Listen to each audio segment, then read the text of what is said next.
David, can you hear me? I sure can. Good, good. Thank you. Want to make sure we're working Yeah. technology. Yeah. Where are you at right now? You at home? Yeah, at home. I suppose the meeting's going to start soon. That's what the screen says anyway. Yeah, I think they're running a little bit late, but yeah, I was going to drive out there today, but I'm not feeling so well. So I did this from home. I don't want to Yeah, I get can hear it in sick. your voice. You got a little Yeah. pollen thing. I don't know. I just kind of all over. I'm waiting for probably, you know how these things happen. You ever get sick on now when you get sick on tour, you can feel it the whole show, but it doesn't actually happen until after the show. Yeah. Like it feels like that. What's going on right now? I got you. Anyway, yeah. Good Well, afternoon. I hope afternoon. Well, there you go. Good afternoon, ladies and gentlemen.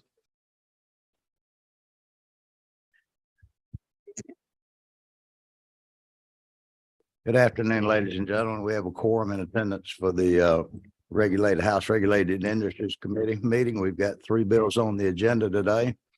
For the information of those who are here on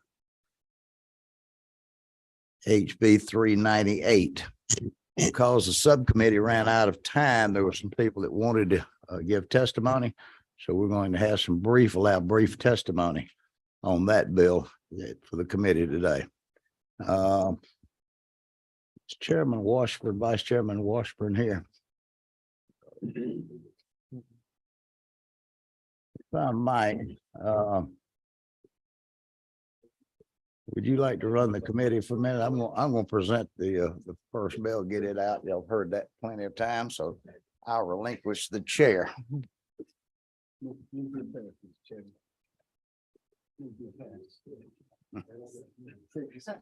Save you some time.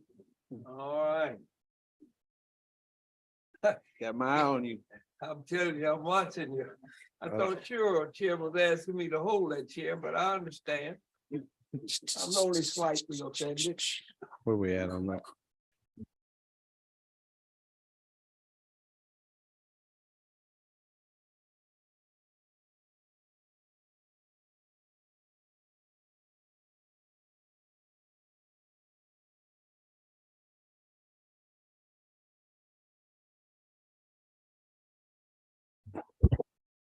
All right, committee. We'll get this show on the road. Chairman, you have the mic.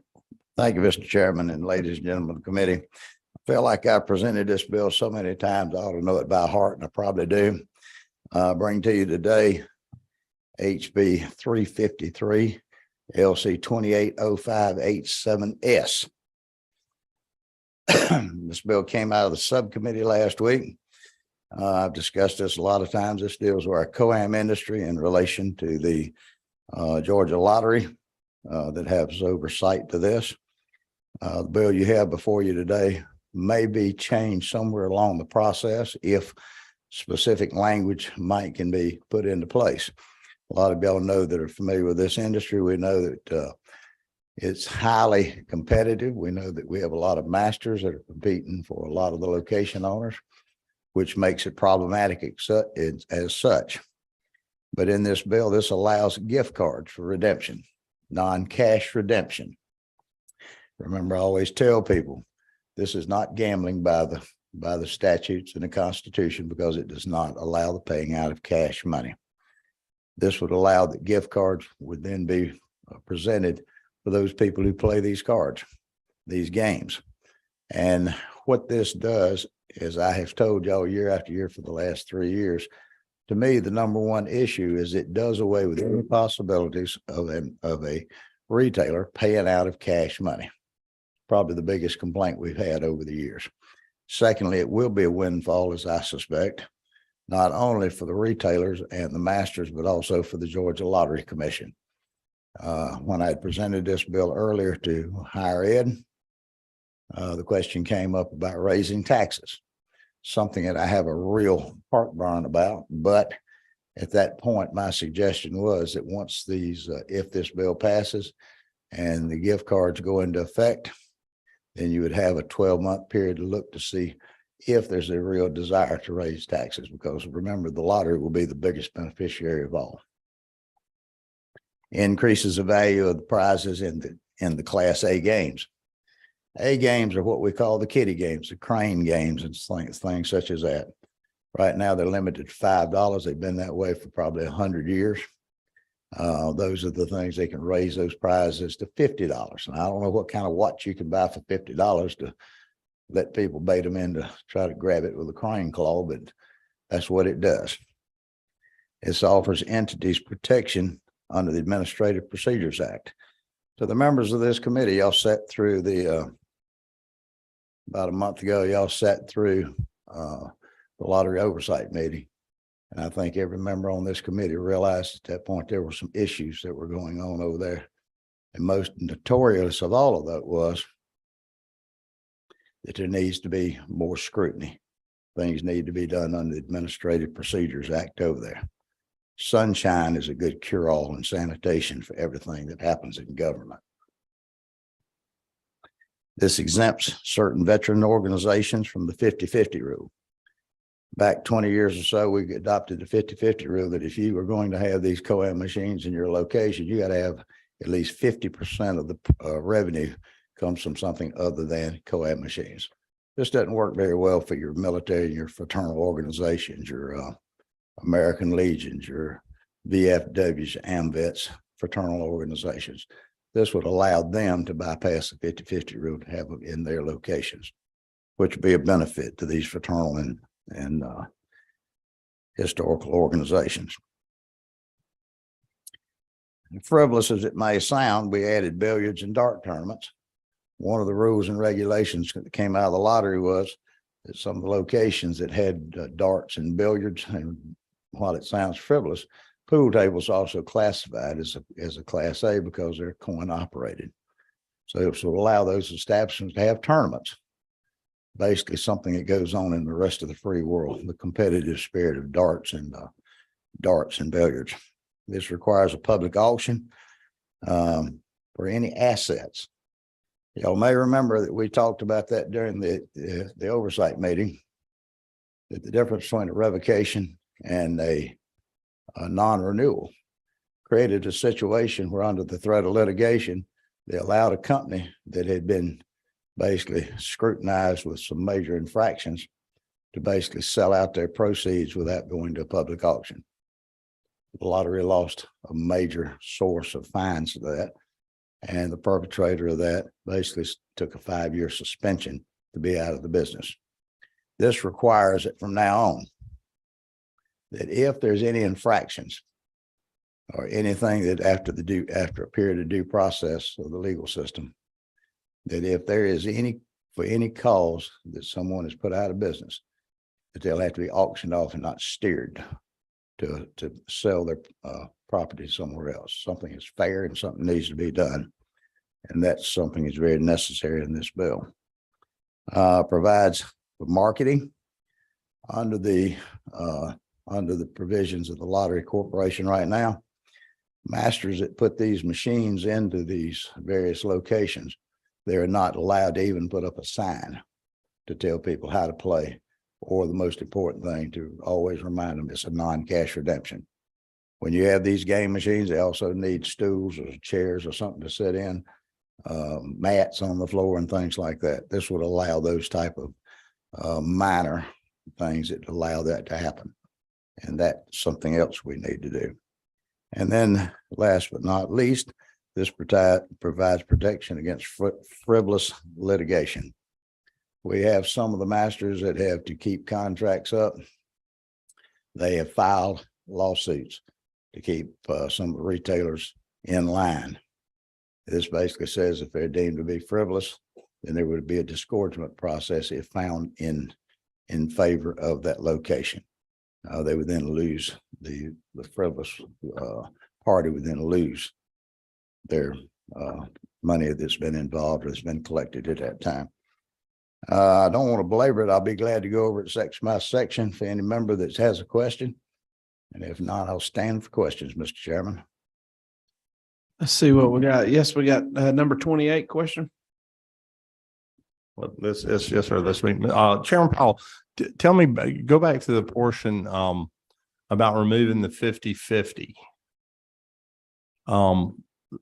So essentially you could have a retail establishment and that's all they have is COAM machines if we remove that, correct? Only in those locations, those fraternal organizations. Only, okay, that was going to be my follow-up questions. The way you spoke, I thought I had seen it earlier, Yes, only but in the fraternal organizations. But Only- when you mentioned it just then, you didn't qualify with that. And that answers my question. Thank you. Yes, thank you.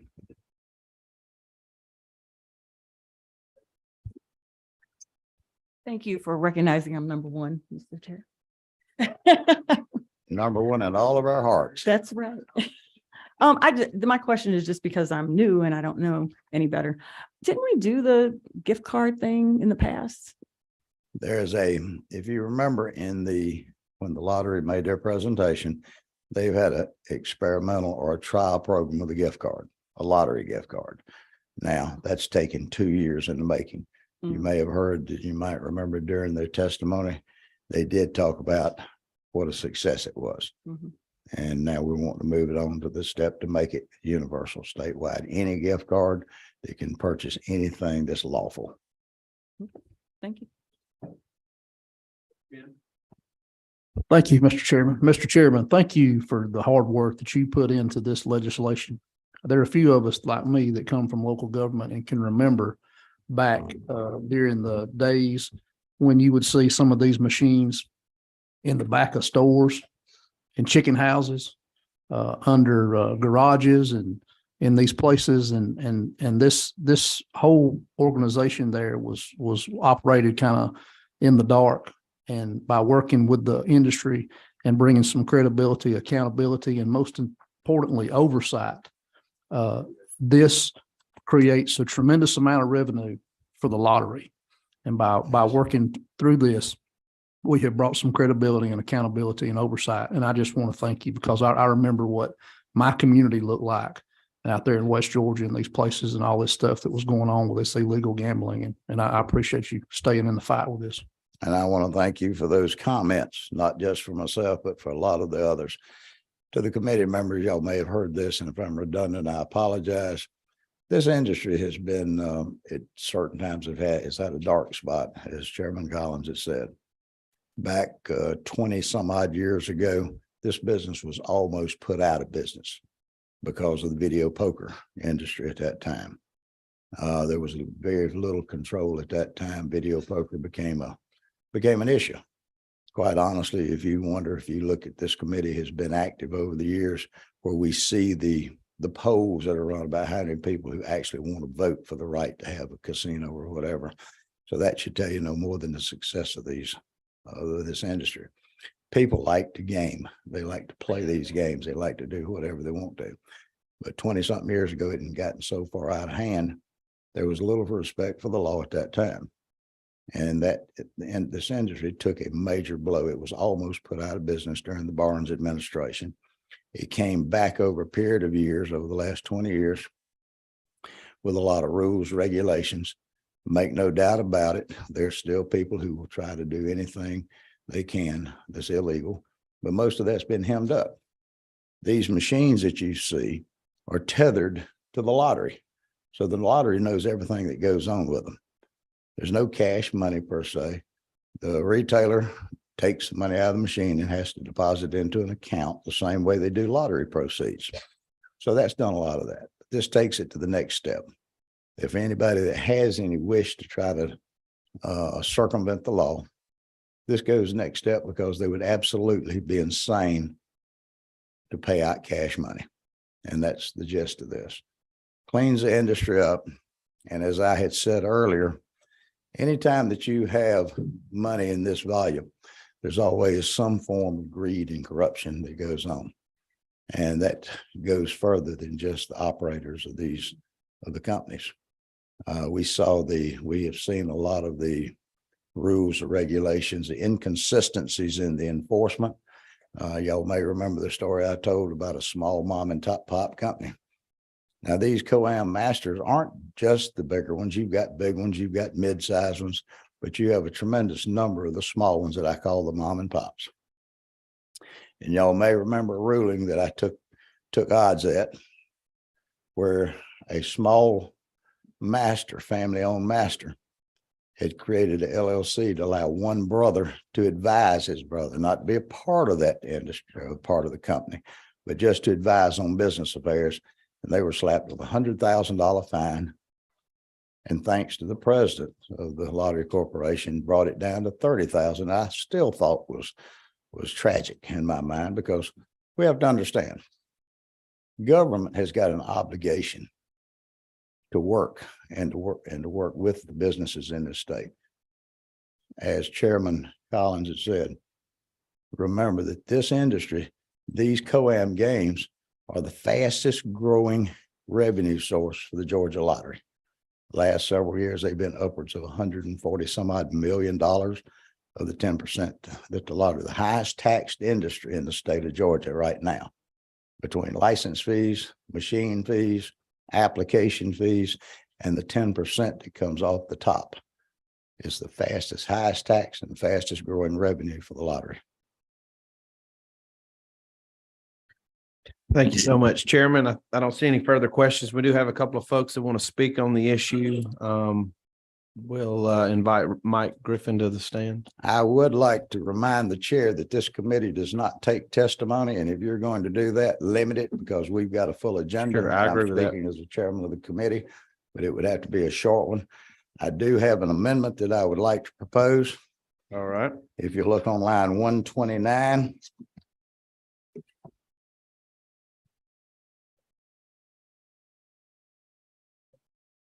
This clarifies the public auctions.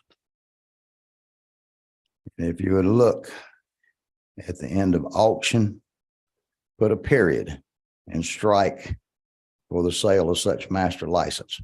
And the reason for that is that means those auctions could be not just for masters, but also for the retailers as well, to auction off their properties. If you look on line 129, Reverend Williams. So it should read, and bona fide coin operated amusement machines shall require a public auction, period, and strike of the sale of such master license. That way it would apply to all businesses. And I Okay. would certainly at the proper time would like for that to be recorded as an amendment to this. Okay, thank you, Chairman. I think you're fine. I think you're right. We've heard this issue 100 times. We don't have to take testimony. Obviously, we understand that certain people are against it, certain people are for it. It's not the first time this committee's heard this issue, so I'm in the mood for a At the motion. discretion of the chair, I didn't mean to throw a. Buddy, you're good. I know more about COAM than I do my second born child. As you, but as you may know, I have got a philosophy that I think everybody's right to be heard. But if you might could limit any of the testimony. Yeah, thank really you. appreciated. Thank you very much. Cut that down. Number 24. Mr. Chairman, proper time, I'd like to make a motion to pass. All right, we got a first and a second. Entertain an amendment, I believe. Anybody want to present that amendment? Discussion. Amendment do pass. All right. So just so everybody's clear, we're striking out line 129, the end of it. At the end of auction, we're putting a period and we're removing the language of the sale of each master license. So we'll take a vote on the amendment. All in favor? Aye. Opposed? Nope. All right. Amendment passes. So now we're going to pass, now we're going to take a vote on the bill. House Bill 355 as amended by committee substitute, I imagine is the 353. I'm sorry. Yeah, I'm sorry. All in favor, say aye. Opposed? All right, Chairman, you're on the rules and we get to put this baby to bed.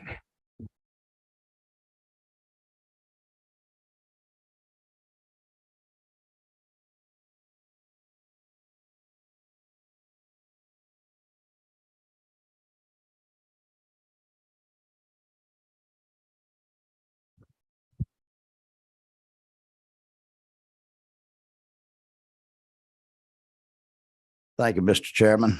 At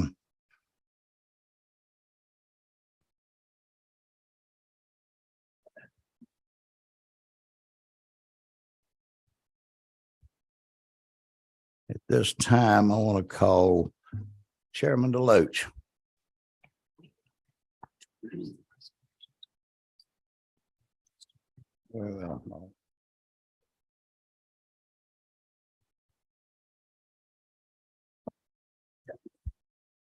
Thank you very much, Mr. Chairman.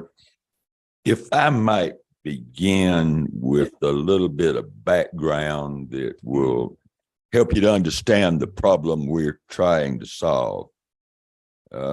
In McIntosh County lies the city of Darien, founded the very year after Savannah.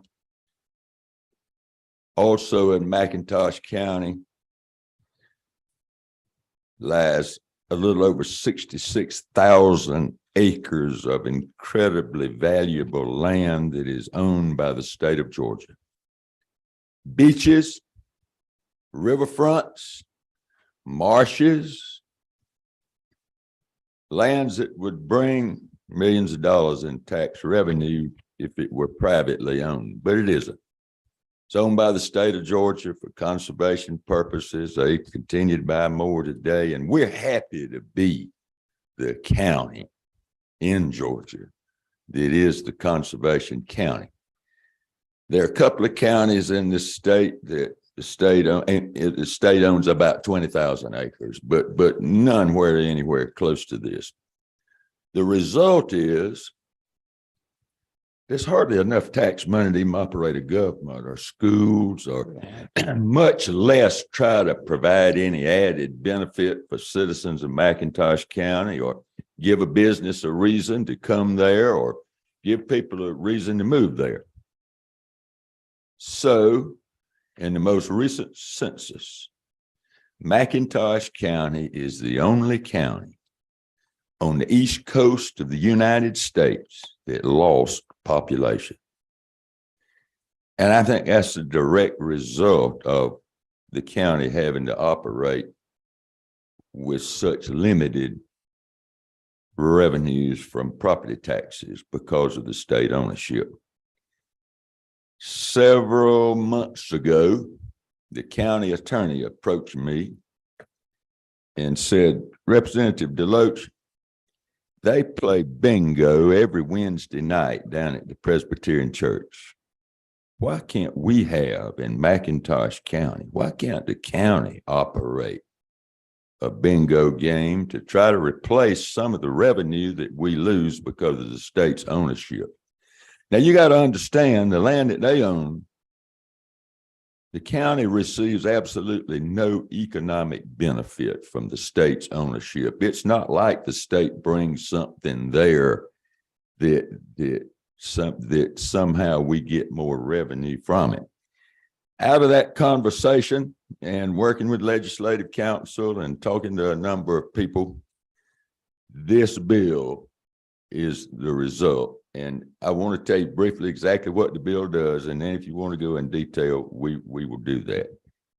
It would authorize the Secretary of State to issue a license to the county, to any county in Georgia where the state owns more than 50,000 acres of land. Now, we're told, and I believe that that would only apply to McIntosh County, but it's open-ended. It's not a population bill, in other words. It changes the definition of bingo, which I'm told the General Assembly is authorized to do, so that the county could operate with electronic devices to play the bingo games. Couldn't be done online. It requires that the player be within 3 feet of the machine.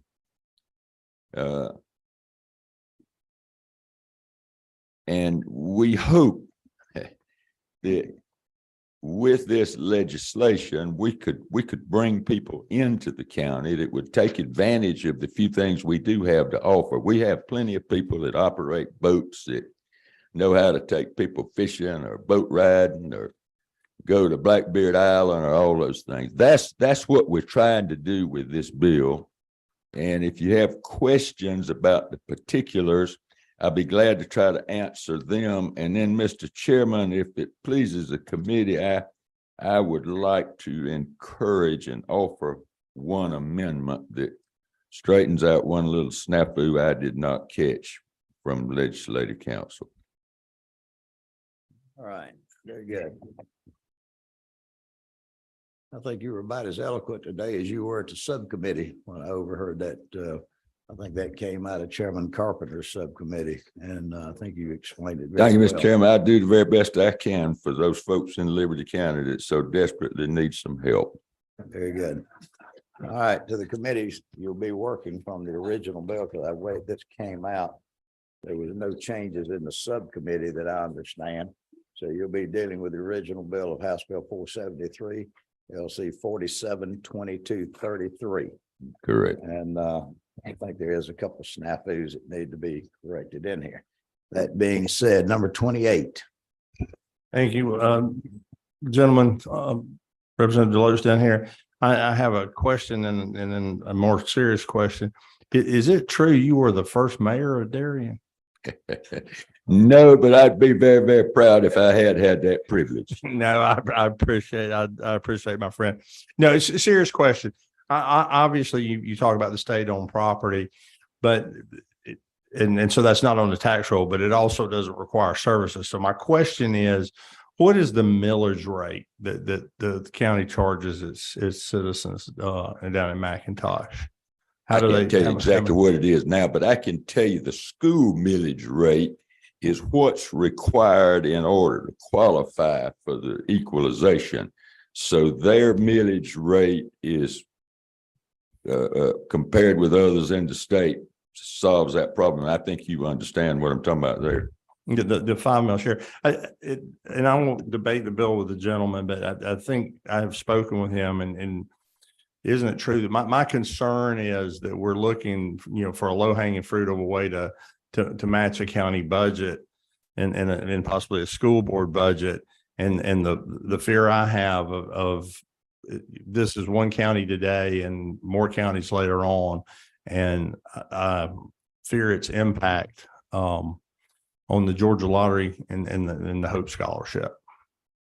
Yes, the gentleman has expressed that to me. Of course, on the flip side of that coin, we know what it's like to lose an awful lot of revenue. And the only other comment I would make about that is what might happen in the future. Nobody knows that. So I would hope that you would take this bill on the face of it and deal with what's in front of you today. Is there anybody that could speak to us about the exact millage rate from the county or the school board, Mr. Chairman, or was that brought up in the subcommittee? Well, I'm sorry, I didn't chair the subcommittee. Is Chairman Carpenter still here, or has he had to go to another committee? That millage rate is very much like that in surrounding counties. It's very much like it is in Long County and in Liberty County. It's pretty close. I think Glenn's a little less because Glenn gets an awful lot of benefit from airports and beach property that's developed and that sort of thing. So they have a huge digest compared with McIntosh.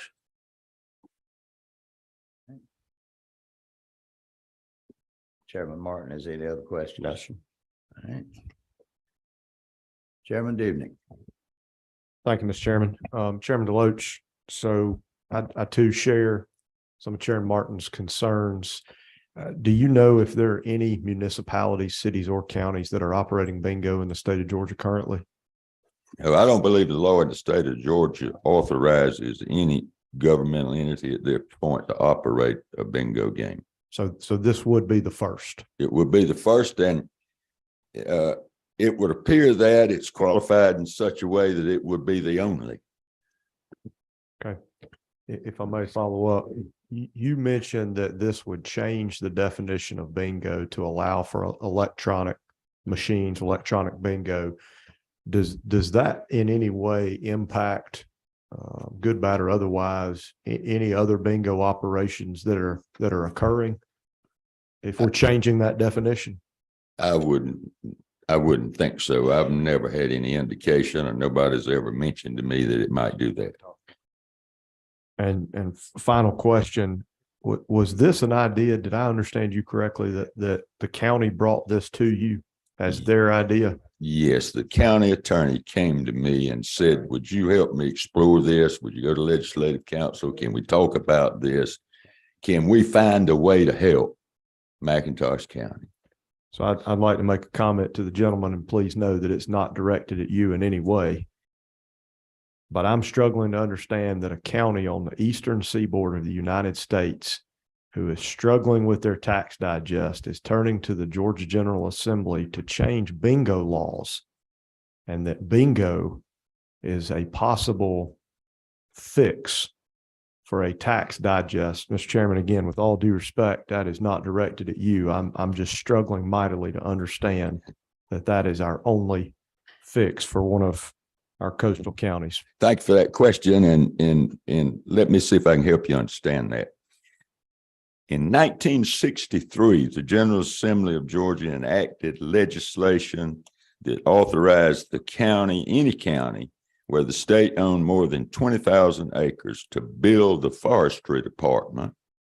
And the forestry department would respond with a grant up to the amount of money that was funded in the state budget.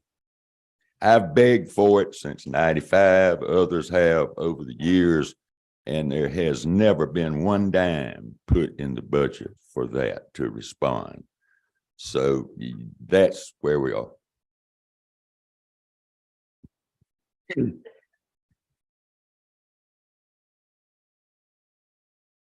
Chairman Williams. I'm sorry. Thank you, Mr. Chairman. To the author of the bill, I was just looking at a tax map. I share both of the gentlemen's concerns, both Chairman Dubnik and Chairman Martin on the issues they've touched on. I think I've shared with you that we've been property owners in McIntosh County for 30 years and just absolutely stunningly beautiful. I was trying to look up exactly how much I pay on taxes down there, but I never found them to be totally unreasonable. That said, isn't it true that Ware County has got a pretty good sized piece of property that's off the tax digest, the Okefenokee Swamp, and there are apparently many other counties that would be eligible for this lottery if it was passed. This bill was passed as is. Is that not correct? I think that is not correct. Apparently, the federal government owns that land at the Okefenokee. And of course, there's a considerable difference in the tax revenue you lost by not having swampland on your digest and in not having beachfront property. And in Ware County, that's swamp, and in McIntosh, that's the most beautiful beaches anywhere in the world. But just follow-up question, are they not both, neither one of them, for example, if it's federal land, it's not on the tax digest either, is it? That's right. But this bill deals strictly with, we're asking the state of Georgia to respond because this land is owned by the state. Well, the State Forestry Commission owns a pretty good sized track down there around Waycross. I couldn't zoom in on it quick enough, but I share the other members' concerns, especially on the opening of the door to lottery for all the reasons mentioned for bingo. Thank you. Thank you. Chairman Collins. Thank you, Mr. Chairman. Is it not true that a couple of years ago, the GBI brought a bill to the Public Safety Committee? Was it a Public Safety bill or Regulated Industries Committee bill that moved the oversight from bingo from the GBI over to the Secretary of State's office? Is that correct? Is that right? Is that right? So, bingo is not a high crime, high stakes type of play. My concern would be more or less how the Methodist Church is going to look upon the local government for being in competition with them, not necessarily what the impact is going to be to the state per se. And hey, I think you ought to go home and pat your locals on the back for trying to figure out a way to generate revenue without raising taxes. I think you've threaded the needle very well in your legislation and put the guardrails in place so it's not going to apply to every county throughout this state. And I think you've got a good piece of legislation. I don't, bingo is not something that it is a high crime draw. I mean, it's bingo. I mean, everybody's mama and papa plays that on Friday and Saturday nights and eats popcorn and has a good time. So it's not like it's going to be a big takeaway from any other kind of industry down there or throughout the state. So I appreciate you bringing the bill. Thank you for those comments. Thank you, Chairman Collins. Representative Williams. Thank you, Mr. Chairman. I've listened and thank you, Mr. Chairman, for this bill. I represented McIntosh County in 2002 and 2003, and I've lived in the area all of my life. Beautiful. And I would beg to differ. There's a big difference between the per capita income in Ware County and the per capita income in McIntosh County. I lived long enough to have seen the fishing industry, which was the mainstay of that county, get decimated. I saw the oyster industry get decimated. And that meant all jobs went south or north. They did not stay in McIntosh County. State of Georgia owns over 60,000 acres. That's a given. That's 3 times more than any other place in Georgia that the state owns property. And you can't tax people in a county with no jobs already enough to do anything but bury them. There is no way to address that tax roll. And as far as the Hope scholarships being threatened there, because of all the economic plight and the state-owned land, there is no hope in McIntosh County now. So the most beautiful land on the east coast of Georgia, and the county is starving to death, literally, and choked. And all you invite is corruption if you don't do something where people can feed their families and live. McIntosh County is also the home, one of the oldest Black communities, not just in Georgia, but in these United States, on Sapelo Island and other parts of McIntosh County. Breaks my heart. I don't know if this is the answer, but I do know it is one part of a possible answer. And we can do nothing and they continue to suck air, or we can do something and they at least got a shot. Thank you very much for those comments, Representative Williams, my long time friend. Very good. Mr. Ridley. You can come on there. I go. Mr. Deloach, Al kind of stole. I did not know that McIntosh County had 50,000 acres of state-owned land. And like he says, 3 times more than anybody else. And hell, we got the mountains up there where I'm at, and they got all of it too. But it's also true, like it's the best land there, right? Absolutely. The most So valuable. you cannot, and then, isn't it also true, the state law is your school tax and your county tax cannot be more than 21 mills, I guess, to add it together. And y'all are already at that point too, right? We are, and you're trying to tax people that are the poorest people in the state. I got you. Mr. Chairman, proper time, I'd make a motion on this bill whenever it's We ready. have a number of speakers, but I'll recognize you for that at the proper time. Mr. Chairman, is it the correct time for me to talk about an amendment? If you would, let's hold that until we move into the proceedings. Okay, we've got several questions that's still to be asked. Number 26, that would be Chairman Jaspers. Thank you, Mr. Chairman. And Chairman Deloach, when I read through the bill, it's for this, there's a lot of structure around it. But when you look down on line 189, so the provisions of this code section should not apply to a local government with a highly impacted tax digest. So does that 189, 190. Give the local government what? To do whatever they choose or not? Here's what we're dealing with. In that current code section, that's the provision where you can build forestry, anybody over 20,000 acres. And since there are a couple of counties that are there that are below 50, we're trying to preserve their right to build that. So that's why that language is a little bit confusing, because there are a couple of other counties that that would not qualify for the bingo license, but would still qualify for the possible grant from forestry should it ever be funded.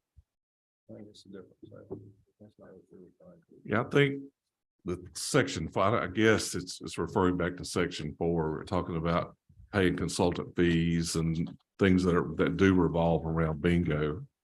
I think that particular spot is a little earlier in the bill where it talks about the forestry grant. and all that. Right, yes. Well, it just concerned me that being right there, just local government can do whatever they choose. 189 and 90, 190. Yes, that gets them away from the regs that govern the nonprofit and tax exempt organizations. Some of the restrictions that are placed on them, we're saying would not apply to the government that had this license. So again, Mr. Chairman, to follow up just a little bit. So I don't see any regulations around a county operating one of these in the bill. With the removal of that language, what little is there, there's really nothing within the bill to. I'm going to suggest an amendment that will give the secretary, that will put all of those regs under the Secretary of State's office, and whereas now they would be found in another code section that the bill refers to. Thank you, Mr. Chairman. I tell you, this may be a good time. Chairman Martin is asking council over here, and we might direct that question to leg council. Ms. Crittenden. See, do you have a microphone over there? Yes, Chairman, I can tell, if it's clear, I can tell what the gentleman told me. All right. What is your number there? All right. The question I inquired of council was on the follow up on Chairman Jasper's on line 189 and 190. It reads, the provisions of this code section shall not apply to any local government with a highly impacted digest. And basically that's the code section that puts the guardrails around bingo as we know it at VFWs and so forth. It limits the prize and so forth. So you wouldn't have any of those limitations now, and you could have unlimited prizes. That's correct. Okay, so if that's what the gentleman means, that gives me more pause.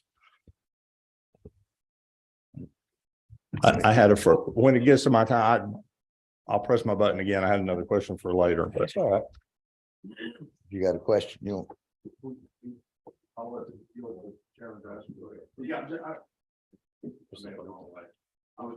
I was trying to find on here just, I mean, I hear the plight of McIntosh County. I'm not unsympathetic to that. I question and I don't question you at looking for a way. Do you know what 1 mil would raise in McIntosh County? I was trying to find the tax digest. I found and do you have an estimate for what you think would be raised here? From the bingo game? Right. We don't have any idea. What we hope is that not only would the money come from bingo, but perhaps people would come to play bingo, spend the night, hire a boat to take them fishing, hire a captain, hire a boat to take them to the beach. In other words, we would hope that it would bring other opportunities for the people that live in McIntosh County to do the things that they know how to do to make a living. Something like a destination resort. Yes, we would hope. I On a found very- the on a- millage rate, Mr. Small scale, I might add. I found the millage rate, but I'm not sure what the tax digest millage. I'll try to do some more math. Thank you, sir. Chairman Jaspers, did you want to be recognized? Do you have all right. Chairman Carpenter. Thank you, Chairman. I say this with all due respect, but is it not true that where there's bills going through the House, through the Senate, as we sit now, that would open up gaming to other areas besides what is historically known as the lottery? Is that not true? That's happening. That is true. And I might point out, if you worried about gambling, if you've ever sat outside of a convenience store in your local neighborhood and watched the poorest people in your town go in and buy a scratch off lottery card, scratch it off, didn't win, dump it, go in and buy another one. These are the very poorest people. So if you're really worried about who you're gonna harm with the gambling, we think the folks that come and play these bingo machines are for the most part going to be people that can afford it.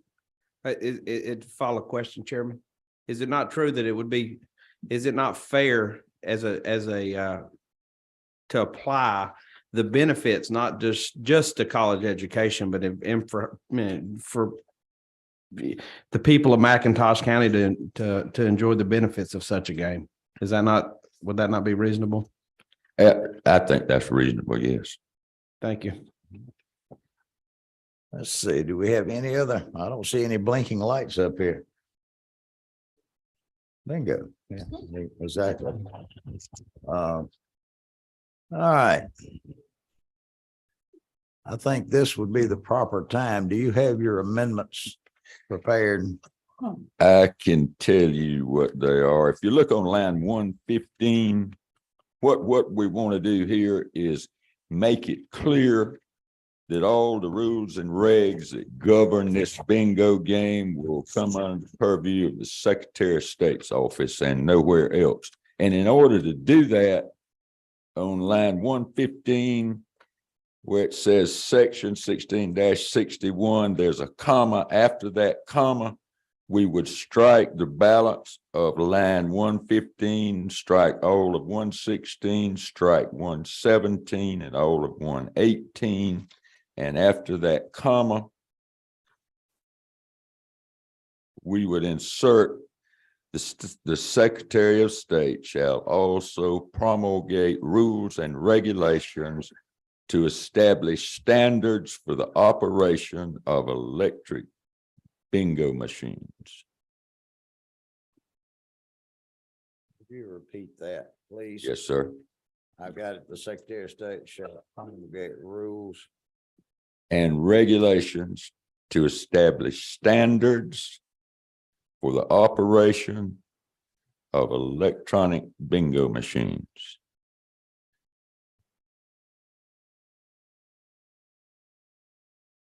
That puts all of it squarely in one place in the Secretary of State's office. Council, do you have that language? You would give that. All right. Is that your only amendment? Yes, sir. That's the only thing I have at this time, Mr. Chairman. All right.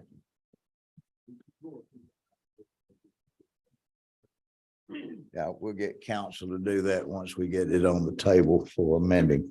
Number 26. It's me, Mr. Chairman.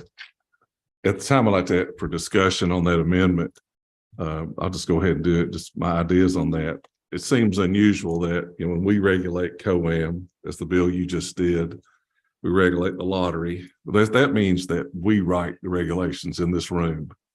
We don't advocate our responsibility to do that appropriately to the Secretary of State nor anyone else. All right. That it? All right. Chairman Collins. All right. Anyone else wishes to be heard? Well, I'll certainly say this is an interesting proposition in front of us. If I might make a suggestion, I think that Chairman Jaspers is correct that maybe if we're going to get into this, then we need to see what these rules and regs may be. Do y'all have some of those any of that prepared? I know that from our conversations, you said this has been asked for by the county commissioners Yes. and the elected folks down that way.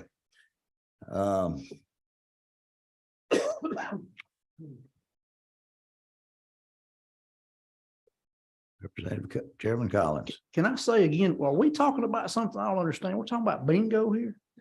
I mean, this committee is always led on issues, and I appreciate the subject matter that a lot of people on this committee are experts, but we're talking about bingo.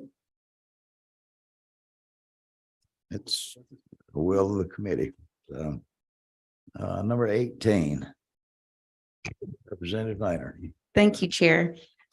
Since Chairman Deloach, since this is related possibly just to certain counties, and based on what Chairman Jaspers just said, can this same bill be done locally? Can it be done through local legislation? No, ma'am. I think the general statute governs these games. Even further question? Even though based on what Chairman Collins just said, and I'm sorry, it's my first year on this committee, so I'm not an expert, even with it being a bingo game, because bingo games, not saying that bingo games are not important, but people play bingo games everywhere. And can Legislative Council explain why you wouldn't be able to do it locally in some creative way? I'm pretty creative, but I hadn't figured that one out yet. But I'd be glad for our council to tell us the answer to that.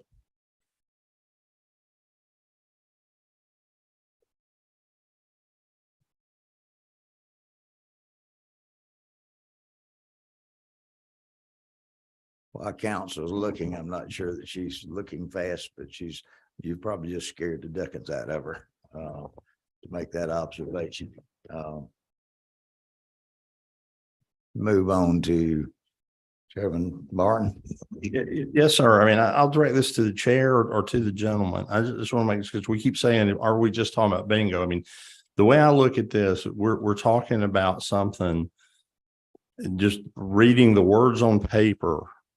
That is something that we say none of our guardrails around what is currently played as bingo and our VFWs and so forth.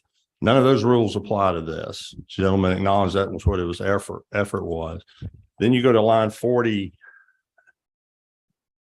of the bill, where in current state law, it defines bingo games, not-for-profit bingo games. And then it says that term doesn't include electronic bingo machines. So by definition, if this bill passes, what we're doing here is not a bingo game in Georgia. We've just said it's not. Bingo games are these things defined in lines 37 through 47. But this term shall also include, I'm sorry, it reads that way. It shall, and said, what was bingo as we've previously approved it is now able to be played multiple times on an electronic machine by itself with unlimited prizes paid in cash. Is not true, Mr. Chairman. Earlier in the thing, you said the reason COAM's okay and wasn't gambling was because they didn't pay it in cash. Right. This has no such limitation. It would appear to me, and I'd ask the learned attorney, on its face, it would appear to be unconstitutional in the state of Georgia because it is in fact gambling that wasn't approved in the 1992 constitutional amendment because it provides a cash prize. May I, Mr. Chair, respond with what I've been told at Legislative Council? That the fact that it is indeed still bingo. Bingo is legal in the state of Georgia, and the General Assembly has the authority to change that definition. And that's what this bill does, but changes it only for those that are eligible to get a license because of the state owning more than 50,000 acres in that county. So that's, I am told, what makes there absolutely no question about the constitutionality. Guess that's a matter of decide for themselves. All right, do you have your county council with you there? No, but I have someone that's helped me work on this bill. If he could talk about that constitutionality issue, just one moment. Welcome. Just one moment, Mr. Chairman. I'm Jimmy McDonald. I am one of the councils for the county. I also represent the county. I'm also formerly from the Legislative Council's office. And prior to this whole process beginning, one of the first things we addressed with Legislative Council was the constitutionality of what we were trying to do. When you look on the face of the Constitution, it's very clear when you look at the history of this provision from the 1976 Constitution through its rewriting in 83, it went from a very narrow interpretation of what was defined as nonprofit to an incredibly broad one. And what the Constitution clearly says is that nonprofit bingo is constitutional, and the General Assembly is on the face of the Constitution authorized to define what nonprofit bingo is. What this bill simply does is it does two things. One, the electronic machine must be bingo based. So the game that's played on the electronic machine is indistinguishable from the actual game of bingo. It's just simply saying that it's bingo that is being played on an electronic machine. What the bill further does is state that a county with a depressed tax base is considered a nonprofit for the purposes of the constitutional provision of nonprofit bingo. That a governmental entity is by definition not a for-profit entity, that in this narrow circumstance, the General Assembly has the authority to define this, and it has it constitutionally direct from the Constitution. So there has been zero question in dealing with Legislative Council since October on this, or at least that there is any constitutional questions with respect to this legislation. Do any of the committee members have any questions for Mr. McDonald? All right. Ms. Maynard. Thank you, Chair. I do have a question for Mr. McDonald. When you say bingo based, Bingo based that in the sounds sense, like it's not bingo. bingo based in the sense that the machine, the game that you're playing on the machine, okay, must be bingo. It cannot be any interpretation of bingo. It cannot be another game. It is bingo. Okay. So as long as it's bingo, by definition, we're simply playing bingo, an electronic version of bingo, which this provision was originally written in 83. So it probably didn't anticipate that the trend for all games was going to move from being manual to the technology that allows us to play a lot of these games electronically. So where Representative Martin's right is if that game was something other than bingo, any type of gaming game that was other than bingo, this couldn't be done. But when you read the face of the Constitution, the same section of the Constitution that authorizes the lottery and other forms of gaming, there's a provision that clearly states that bingo is constitutional in the state of Georgia as long as it's done by a nonprofit entity. And there's a secondary provision that says the General Assembly is authorized to define what nonprofit means. So if this were to move forward and the General Assembly decide that these type of counties are nonprofit entities for the purposes of bingo, it has that constitutional authority. Did that answer your? Yeah. All right, David. Chairman Carpenter. Thank you, Chairman. So just to be clear, when you say electronic bingo machine, you're just talking about an updated technique of actually making the balls I-19, B1, B9, instead of having sweet lady up there rolling the thing around and having a hard time reading the numbers on My the ball. understanding is every one of these machines that's played electronically on the screen will have a bingo card on it. Okay, there might be a different graphic on how they present it, but there'll be a bingo card on there. So when that letter and all that is generated by someone who's playing the same game, you're playing bingo. It is a bingo card. It is a bingo game.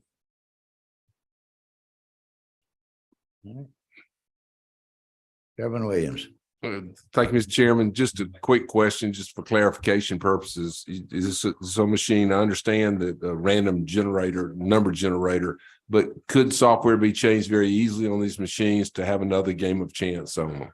And if it were to do so, that would be unlawful and illegal and unconstitutional, and therefore, hopefully with a regulatory scheme that's designed by you, would be fined and treated as if an unlawful game. But my question is, the machines, the way they're built, I'm assuming these machines are being used in other states. Do they in fact have the ability to easily update the software and play other? I'm not games an of expert in chance? those machines, so I couldn't say, but I can say that would have to be designed to be an electronic bingo game. I would also further that all federal gaming regulations do not recognize this as a federally regulated game for purposes of gambling. It's not gaming pursuant to federal law. It's actually pulled out and exempted out of any federal regulations for relating to gaming. All right. Any other questions? No other questions? Is there anyone else here that wishes to testify on this? We'll break my own rule about this and open up a Pandora's box, maybe. Does anyone out there wish to be heard? Good. All right. At the prerogative of the chair, I want to, at the prerogative of the chair, I'm going to, Chairman Collins. Could I point out the unintended consequences of this legislation? Certainly may. It would make a whole lot of money for that county. Correct. All right. At the prerogative of the chair, I'm going to make a judgment decision at this point. Something that Chairman Jasper said gave me some pause, that normally when we're dealing with issues that are this intricate, we usually draft the rules and regs ourselves and put them into statute. That being said, I'm going to hold this bill under the condition that we can get some of the more studious members of the committee to work with Chairman Deloach. And I mean, like in short order, by Thursday, to come up with some rules and regs. And that being said, I'm hoping that Chairman Martin, would you be available to help work on some ideas for this? Yes, sir. Chairman Jaspers.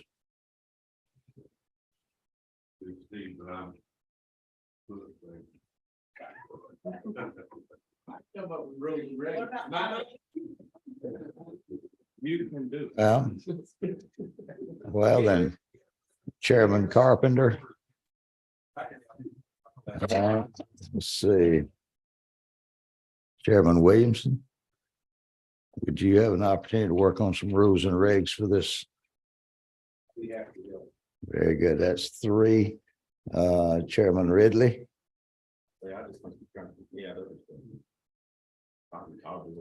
Chairman Collins. You would not be available. My dear friend and the Dean of the Democratic Caucus, Chairman Al Williams. Would you be available to help work with these gentlemen and to adopt some rules and regs?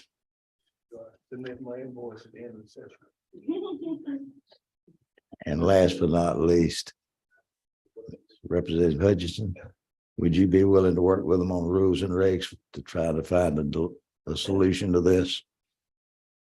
Who did we? I got to remember who I said. Martin, Carpenter, Williams, Williamson, Ridley, Hutchinson. There you go. I would like to ask them to consider some things, the questions I had heard. And I'm going to ask counsel, she may or may not know, or you may know, Chairman Deloach. Right now, under the bingo statutes, I believe they can pay out, what, $3,000? Is it per game or per day? I don't know the answer to that, but I Council, could you look at that? may ask you a question, Mr. Chairman. Yes, sir. Would it be possible to go and take an action on this bill today and you not sign the request for the bill and rules until these members have done their work and we have an amendment to the bill and present that when it's presented, have the rules committee add these ready? You know, I would certainly consider that except for one issue. And that issue would be Chairman Smith of the Rules Committee. We understand that the rules of the Rules Committee this year, there's no committee substitutes that come out of rules. And I cannot sign a bill, move a bill forward without it being perfected. And I'd like to see something perfected for the members to look at on this committee to vote for. But if I might ask council, were you able to find out the dollar amount? The Maynard found it. 179. It's $3,000 per week. Oops. Chairman Lawson Ward, $3,000 per week. Per week. All right, if I might make just a comment, maybe this helps to put some clarity into this before the other committee, this smaller committee starts working on this. Beg your pardon? Right. And in answer to the constitutionality of this, the Georgia State Constitution was passed years ago to allow for bingo the same way it did the Georgia Lottery back in 92, 91 or 2, whenever we did the Georgia Lottery. And the people of Georgia saw fit to change the Constitution to allow for bingo. Now, right now, statutorily, that's set at $3,000, which tells you that we do have that power to do statutes on these type of things. I will certainly give our friend from the coast all due respect. We all have an obligation, first and foremost, to the constituents we represent. We know the dilemma that they face down in McIntosh County.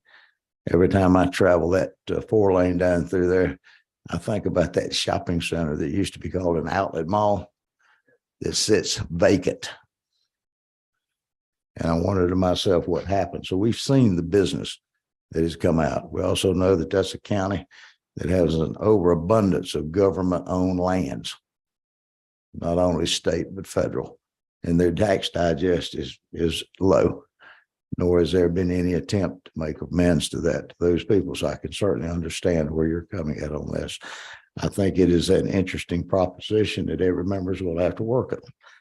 What I would ask the committee members, that's to the smaller committee, to look at your thoughts. Every one of y'all, the chairman, y'all all have a good thought pattern to you to see what would make this work if it goes forward.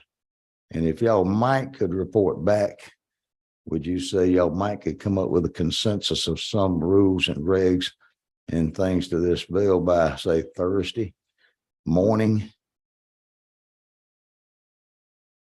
Yes. Gentlemen, ladies,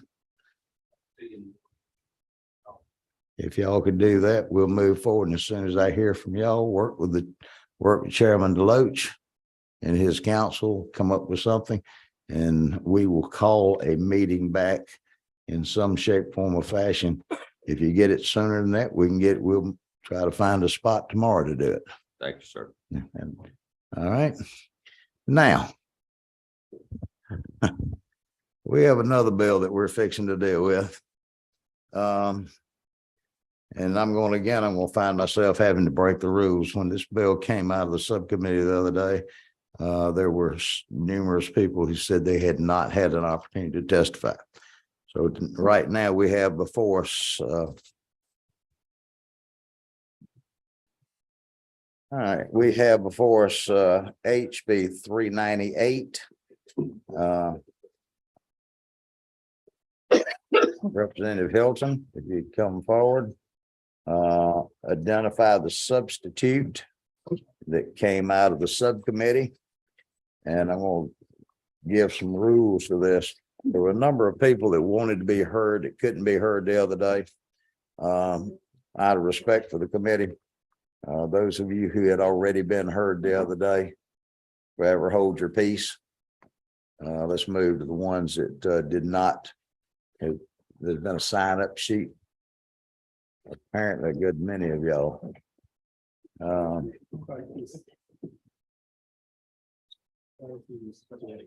We have quite a few.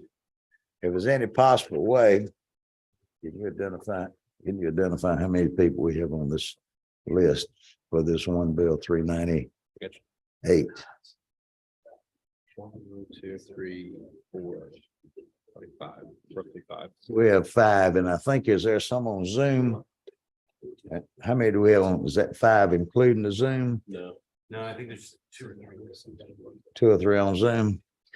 You know, if there's any way possible, given the time of the day, we're going to try to hold the testimony to say 3 to 5 minutes if possible for those. Representative Hilton, if you would give a brief, present your bill, and then we'll move forward. Yeah. Thank you, Mr. Chairman, members of the committee. I think I made the mistake of standing at the podium last time, so I'm going to choose to sit down this time. Thank you for the opportunity to present to you House Bill 398. I know we've had a couple versions floating around, so I want to make sure I've got the right one that you've got in front of you here. I'll be reading from LC 365525S. All right, thank you. I want to take just a brief point of personal privilege to thank the folks behind me. I think half the room we have here is against my bill and half may be for it. And so my personal policy has always been to open door, listen to folks, and I appreciate everyone who's come out and talked to me and the chairman and members of the committee in regards to this bill. HB 398, at the end of the day, does this. It codifies what Georgians already believe. And that is, when you buy a ticket with your hard-earned dollars, that's your ticket. And you can do what you want, what you want to do with it, where you please. This afternoon, you're going to hear from several large organizations throughout Georgia kind of decrying the end of entertainment in Georgia. The simple reality is this. This bill is passed in Utah, Virginia, Connecticut, red states, blue states across the country. This bill is not about a StubHub. It's not about a Ticketmaster. It's not about any of those organizations. It's about you and I coming to the Capitol to stand up and fight tooth and nail for our constituents every single day who believe that they've got a right, once they buy that ticket, to do with it as they please. The question that's always bugged me in regards to this bill, and what you'll hear today is this. Does your organization currently allow for the transfer of tickets? Yes. Sweet. Are you in favor of House Bill 398? No. So why is that? Technology has allowed some of these organizations to keep you, the consumer, trapped in an ecosystem where you attend the event, you buy your ticket, and then you also must resell your ticket within that same platform, leaving you, the consumer, to be profited on by your data and be profited on by keeping you in a closed loop system. We are here today to break that system, free the consumer, and free their ability to do what they want with their ticket.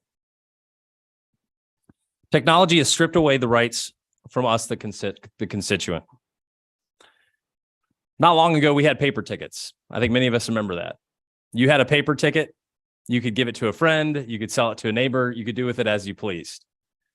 With the advancement of technology, that ticket is no longer free to you. You've lost rights. This bill restores those rights to you, the consumer. So whether the ticket is paper, whether it's electronic, the facts are absolutely the same. If you spend your hard-earned dollars here in Georgia, that ticket belongs to you, plain and simple. So I asked the committee today the simple question: who are we going to stand up for? Are we going to stand up for large organizations, in-state, out-of-state? Or are we going to stand up for our constituents, the consumers, who use their hard-earned dollars to buy tickets in the state? I'm happy to walk through the bill, answer any questions. I appreciate your time. Be me. Ridley. Thank you. Couple questions. You said this is what Georgians believe. Where are the Georgians that believe this? Because only people I see is StubHub here. They're not Georgians. there's a number of Georgians, there's a number of large organizations on both sides of this bill behind me. In my district, a lot of hardworking Georgians are at home right now trying to earn that money to buy these tickets. But they've not been an article wrote up in paper where a bunch of Georgians have said, I'd try to buy tickets or any of that stuff. So where are these? I mean, listen, we're in politics. We trust me. Where's Casey's haircutting bill at? We hear from Georgians whenever you want to do stuff, but we've not heard from one single person. That's because the constituents right now, they're able to transfer their tickets. What the teams and the venues and the folks behind me are trying to say is we let them transfer the tickets under our terms. We can shut that down at any minute. So because constituents aren't being harmed yet unless this is codified. But you're saying it's not happening right now, but it could. So everybody's able to transfer tickets. Everybody's able to do anything they want to with that ticket right now. But you're coming up with a bill to strip all that away because of something that could happen? No, so Ticketmaster right now, they own about 90% of the 80 to 90% of the ticket market. So when they acquired Live Nation in 2010, the DOJ even looked into it and said, this is coming up against a monopoly. And so right now, consumers find themselves trapped in that monopoly, where if you buy Ticketmaster, Live Nation is hosting the event, selling the ticket, and then controlling how you resell that ticket. I mean, if I'd be happy to line up constituents at a podium to testify to that, but folks are losing out on a free market. Mr. Chairman, one more question if I could. So we don't have any Georgians here that we don't have a problem right now, but we could possibly have one. But we've got the Atlanta Braves, the Hawks, the NBA team here in Georgia, the Falcons, the PGA, NASCAR, some other college teams, music venues, music promoters, and even ticket buyers that says this is the worst bill that they've ever seen. And that and if we pass this, you say it's been passed in other states, this version has not. We'd actually be the only state in the United States that's passed this. So all those organizations seek to profit on the status quo. So they're going to be against it. What's happening is there is a problem. There's a very clear problem right now that the way technology is being leveraged, the consumer has lost their right to do what they want with their ticket. But you just said they could do what they wanted to do with the ticket right now. That's what the teams will come up here and testify Oh, to. you just said that. You said there's not a problem. They can transfer them. They can do anything they want. That's what I've been told is they can transfer it, but in a heartbeat's notice, Ticketmaster can shut that down. Have we always come up with legislation on if something might happen? Well, that's true. All right. Thank you. Oh, well, we had lights buzzing on and off. Number 10, Chairman Collins. I just have one question. I'm not for your bill, and I've made that very clear, and I don't want to belabor the point here, but prohibiting the transfer of tickets. Do they disclose that on the notice that if you buy this ticket, you can't transfer it? I mean, is that something that's being done? That, if I go on and I buy a ticket and I'm agreeing to their terms and they're disclosing those terms that I can't transfer these tickets. I mean, is there not responsibility on me to do a little adulting and decide if I want to buy that or not? I'm not familiar with the terms of what's on the back of the ticket. I know all of us have experienced it at one point or another. But I think this is a clear time. I ask myself the question all the time, when is it appropriate, right, for government to step in? I think this is one of these times when the consumer is trapped in a system where they are buying a product when they may or may not know that they may not be able to resell that or not.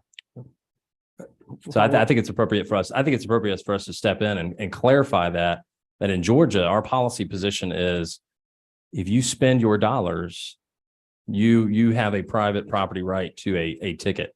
You are buying more than thin air. Right now, you're buying thin air.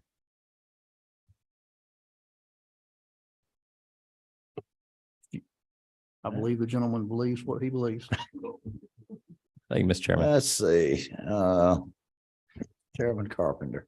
Thank you so much, Chairman. Quick question, Scott. Would it be fair to say that the consumers are not contacting you because they truly believe that the ticket they buy is their their ticket? Sorry for the French, but it's their ticket already. So yeah, they're not contacting you because they firmly believe when they buy that ticket, that's their ticket. If I were to poll 100 Georgians outside the Capitol right now, they would tell me exactly what you just said. When I buy a ticket, I can do whatever I want with that ticket. But that is currently not the case. That's what HB 398 seeks to remedy. Okay. Is it also not true that there are shows, since everything's done online, that there are shows that you can buy tickets to that aren't transferable currently in Georgia, that you actually have no way of knowing because it's not very clearly stated on Ticketmaster's website that this ticket is non-transferable for a certain period of time, et cetera, et cetera? That is correct. All right. Well, let's see, Chairman Jaspers You got Chairman Mark. or Chairman Martin. Thank you, Mr. Chairman. I'll just, before I ask my question, to Representative Ridley's point, if he's worried about somebody in Georgia that's been affected with it, I signed an affidavit when I came in on the first day of session. It said I was a resident of the 49th district in the state of Georgia, and I had 2 tickets that I was not able to give away if I wanted to a sporting event this fall because they locked down the system and did not let me move those tickets. And I had no other choice. That was the only place the tickets could land. They couldn't come out of there. And I didn't realize that they had to be transferred and moved into somebody's wallet, electronic wallet 3 days beforehand. Now that happened to be not a sports team in this state. It happened to be a sports team in another state. But I mean, it does, these things do happen. So my question is this. In regards to this bill, we all understand this. This is not, tangible personal property. This is a license to occupy that seat for a specific period of time. I guess what we're doing here isn't it true that we're trying to balance the proprietor of that event that can do that against, trying to control that because we all, not my genre, but I think it was a concert by a pop star a few months ago that all the tickets sold out and everything was a big disaster. That's what they're trying to prohibit, I think, people to come in and do something buying. So my question is simply this. Under my bill or under your bill, if I buy my tickets from University X to go to event Y, I'm locked into that system. If I'm going to sell it, I've got to sell it, in some cases. Other cases, I am free to list. Some people actually allow it. I could list those tickets for sale on You Pick It thing. What you're trying to do here with this bill is just require by law that all of those have to be an open platform, if you will. So is it not true that some of our universities and colleges do actually do that with their tickets now? More and more performers and venues are entering into exclusive agreements with technology platforms where you cannot escape from that. And so, yes, correct. This bill is saying it is the public policy position of Georgia that we will not prejudice or discriminate against the ability to resell your ticket across multiple platforms. I am not interested in the most expensive price, the cheapest price. I am after a perfect free market where you, the consumer, can sell your goods agnostic of the platform. But what companies in Georgia and elsewhere have done is leverage technology to trap the consumer within a single platform and profit from that. This is plain and simple consumer protection and consumer rights bill. But my point, if I might clarify, is in the current world now, there are places where you can use multiple platforms. Correct. But we're seeing various venues and places go where you can use but one. I asked you that question to why do we need this bill now? Because you don't find as much of the problem as you will find in 2024 as you will find in 2025. And how many platforms you need to have, I don't know. But I know 2 is infinitely better than being held hostage by 1, I believe. There's a Isn't it trend true? toward, yes, that is true. There's a trend toward exclusivity on platforms, and that's what we're trying to avoid here in Georgia. Anything else, Chairman Martin? No, sir. Thank you. All right, let's try Representative Hutchinson. Thank you, Mr. Chair. I will speak for Georgians. I have spent an embarrassing amount of money on concerts in the last 20 years with my kids. And it was Taylor Swift that's the concert that caused all the controversy. My daughter was in that group. And I think the problem is, and I think most Georgians would agree with me, that it seems that Ticketmaster runs pretty much unfettered. They could do what they want when they want. And what happens when tickets go on sale, there are bots that buy them all, and then they resell them for profit. Now, I know that this bill doesn't address that, but I think personally, anytime we have an opportunity to put some rails on something that's off the rails, I would definitely consider it. So to answer your question, so bots are currently illegal. It's illegal to employ that technology, and you can be prosecuted for that. It is As they should. as they should. Yeah. Again, for me, this bill is plain and simple, codifying the freedoms that Georgians already think they have. The average Georgian already believes that they have a right to the ticket. We are codifying that with HB 398. And if I bought a ticket, and I have, and spent more than $1,000 on one ticket, and I get there and I can't get in, we're gonna have a problem. Well, here's what's even worse, though. Imagine you spend $1,000, you want to go to resell your ticket, and you can only resell it for X amount on Ticketmaster because you're trapped in that loop. But you see 5 other sites elsewhere where you could potentially recoup more of your hard-earned money. Mhm. All right. Ms. Hutchinson, if you think of some things that you would like to see in the bill, you need to take a look at some of those proposed amendments there. I think it'll be right telling. Let's see. Let's go back to Chairman Ridley. Thank you, Mr. Speaker. Let's start with this. When you buy tickets, you go down to the bottom. It's got a little box, says terms and conditions. You got to check it. You got to scroll all the way to the bottom and you check that box. Those terms and conditions tells you what you can and can't do with that ticket. None of us read it. We scroll to the bottom because we've got intentions of going. All right. If that ticket says, hey, this is a certain ticket, it's non-transferable, that's on, like Jay said, that's on you. You should have know what you're buying. I have bought shirts on eBay that are extra large. When they got here, they may have been for a 5-year-old. Okay. But I'll get there. But okay, so I thought I was buying something, but I didn't read that it says these are not American sizes, these are Asian sizes. I didn't look at the little side down there. Okay, so that's on me. I look really good in them though. But anyway, and you want to talk about a preconceived idea. Well, you can never legislate what somebody thinks something is. I think I can go 10 miles an hour over the speed limit, but if the speed limit is 55, they can pull me over for doing 56. It's perceived that you get 10 miles, but you don't for sure. So you're trying to legislate something that's a perceived idea that somebody thinks they own that seat. Let's say I own that venue and I'm selling spots, tickets, whatever.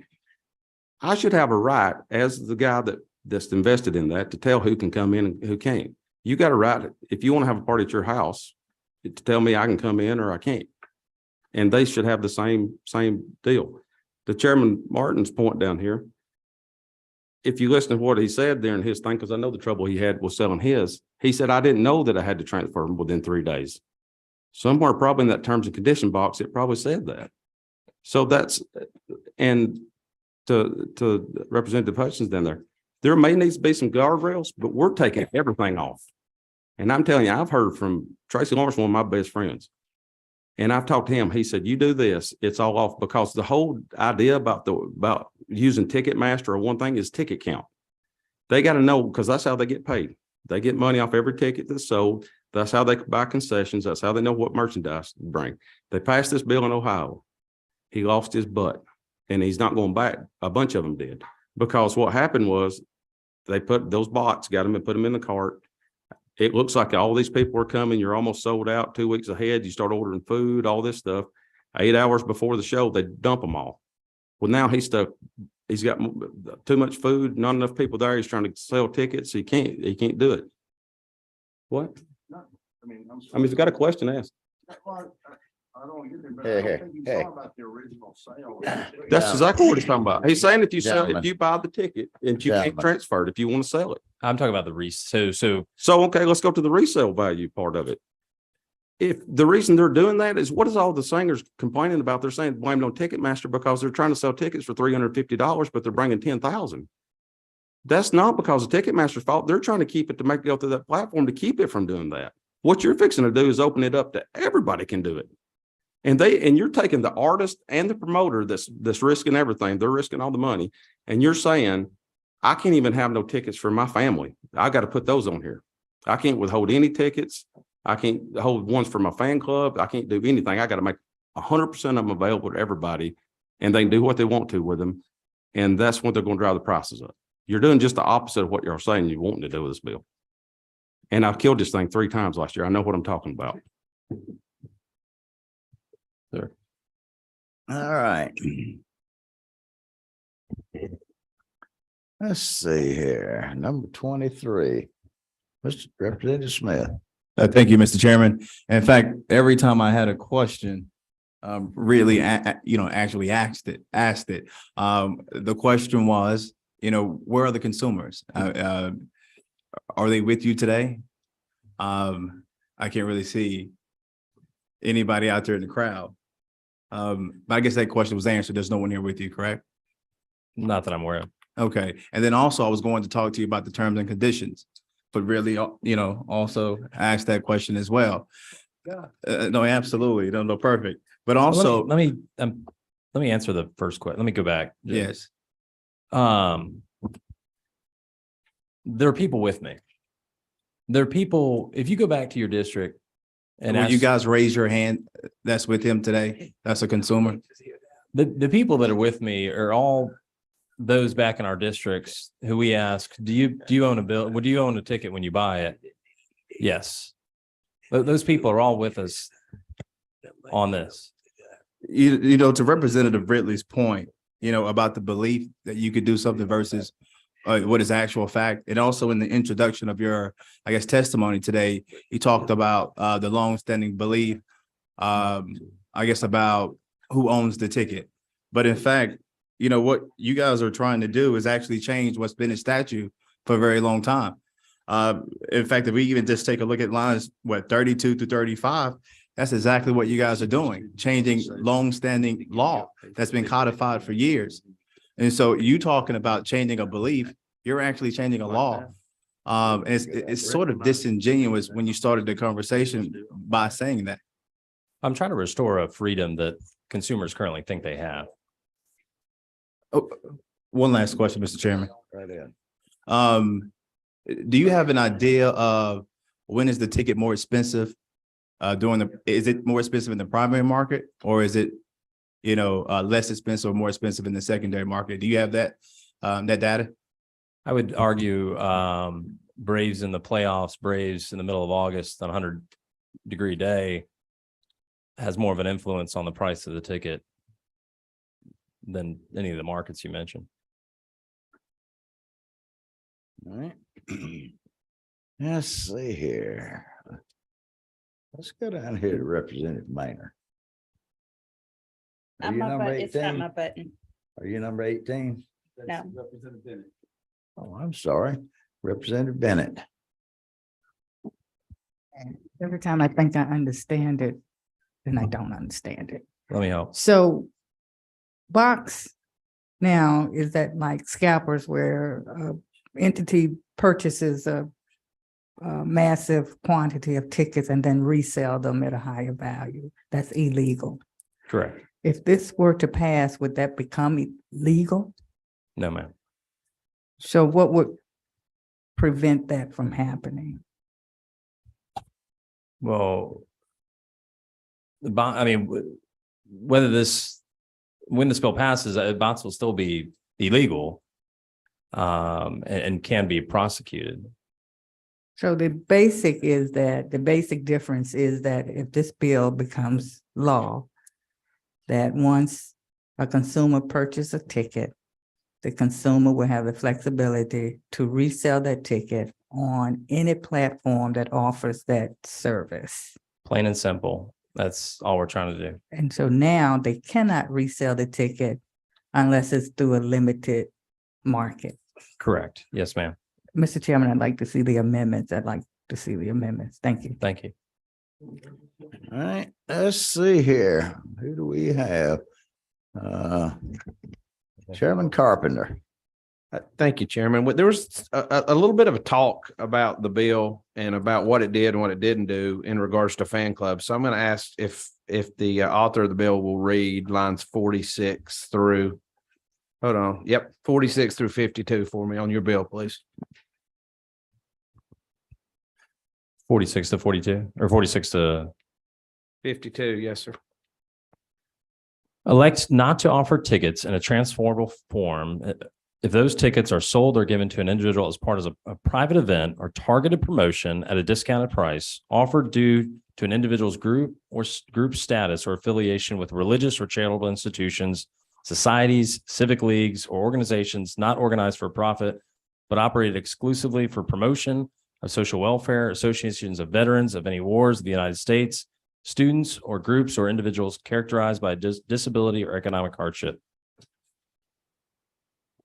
So would it be fair to say that section in that would allow an artist to sell at a discounted rate to his fan club and not allow them to transfer those tickets? Is that what that language says? That's my belief, the intent of that section. Correct. So this doesn't ruin fan clubs, artist fan clubs. Is that correct? That's my understanding. Thank you. Thank you. Singer, but no, he's an actor. All right. Chairman Martin, do you want to make a motion? Sir? Were you wanting to speak on that motion you were talking about? Well, I mean, do you want to make it for me? It was going to be a suggestion. Well, hold that suggestion. We're Okay. going to let some of these folks testify. Yes, sir. Because they've been waiting for 3 days now, I'm sure. Marla Sharma. Did you by chance testify the other day? Well, then you step right up there and you've got about 3 minutes or sooner. And brevity carries a lot of weight with this chair.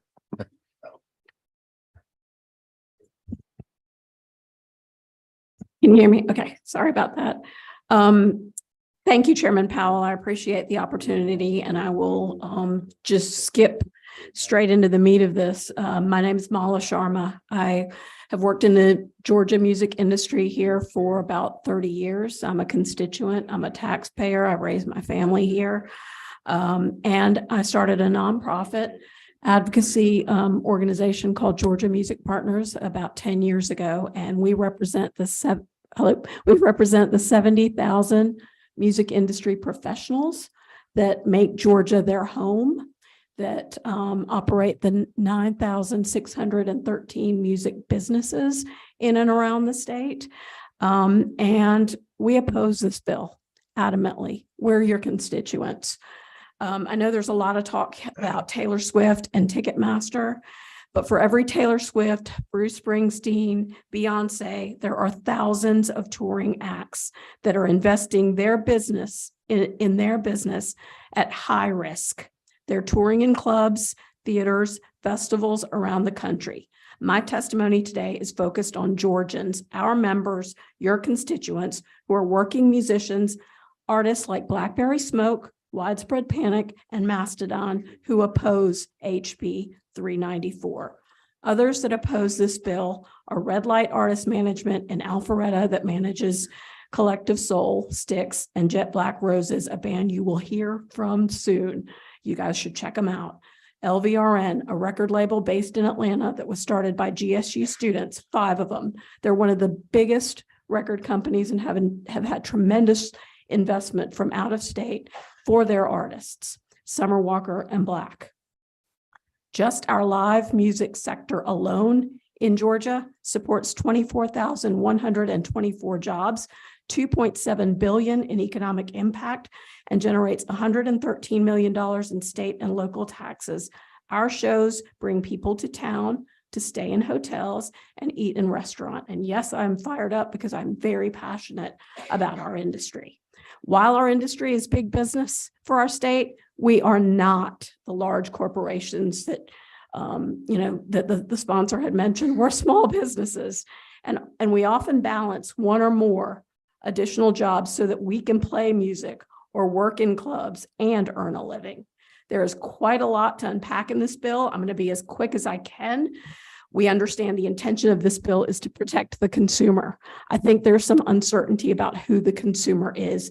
In the secondary platform market, it seems that the StubHubs think the consumer is the person who is selling the ticket.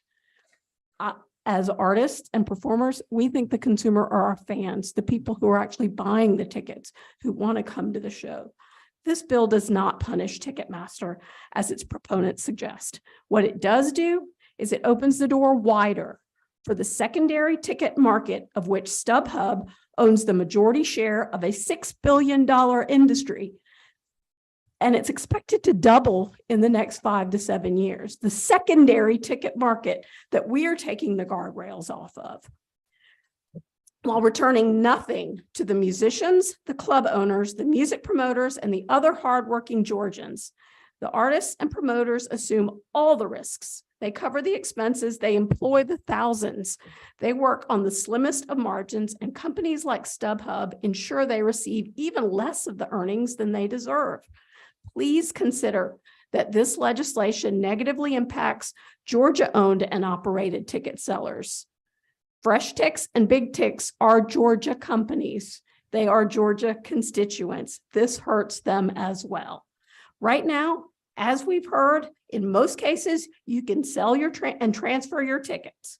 And most of us have done that through any number of platforms. But there are cases when artists and venues and promoters limit resale. And when we've been talking about non-transferability, I want to be clear that in the ticket market for artists, non-transferable doesn't necessarily mean you can't give that ticket away. It means you can't give it away at a higher price than what you purchased it for. That is consumer protection. Artists are producers of a good. Their music and tour are their intellectual property. And the language in this bill essentially restricts their ability to price that good while tipping the scale to the secondary online market, not based in Georgia, but started in Silicon Valley with offices in New York, shielding organized criminals in other countries that are using bots to buy these tickets and raise the prices, honestly, for our Georgians and our fans. This does not sound like the type of practice that makes us the #1 state for doing business. We have a lot of concerns in this bill. I'm going to focus on the top two. The first, take a look at lines 36 through 39. It states that it shall be null and void against public policy to prohibit or limit the terms of conditions of resale of a ticket by applying a term or condition to the original sale of such ticket. Let me give you an example of what this would prohibit. That was what we needed to read about the fan club, that portion of it.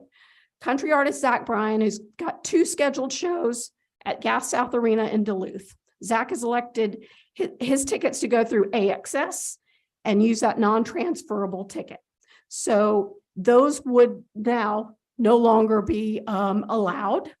So the language that says null and void could potentially be troublesome for shows that have already contracted with venues in Georgia. There are hundreds of Broadway shows, concerts, and Zach Bryan's show that those are legally binding contracts. So are we now, is that government interference in, in the private sector? I think it is. Would you grandfather those contracts? Is it the state's burden now to then monitor those? The second thing this bill does is starting in lines 11. We've got a lot of other speakers, ma'am. Could you? Okay, speed it up. I'm trying to speed it up. It's, as you can tell, this is something that our members are really upset about. We agree that there's a marketplace for buyers and sellers, and it can be good. But make no mistake, it also provides a platform to scout tickets on a large scale, and that's our issue.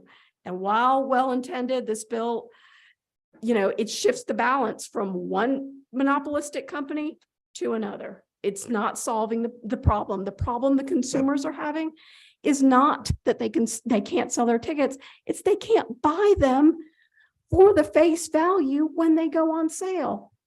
That's the problem. And I will answer any questions. I thank you for your time. I will submit my testimony because there's a lot more that I did not get to say. I want to thank you very much. And there's one thing you did say that we agree on. This whole bill is about winners and losers. I think there's the winners on both sides. So we'll move on. All right. Anyone have a question for the lady? Mr. Ridley. Whenever the artist puts out a ticket and it's $200 or whatever, and they sell it in the secondary market and they get more money for it, does the artist get any of that additional money? No, sir.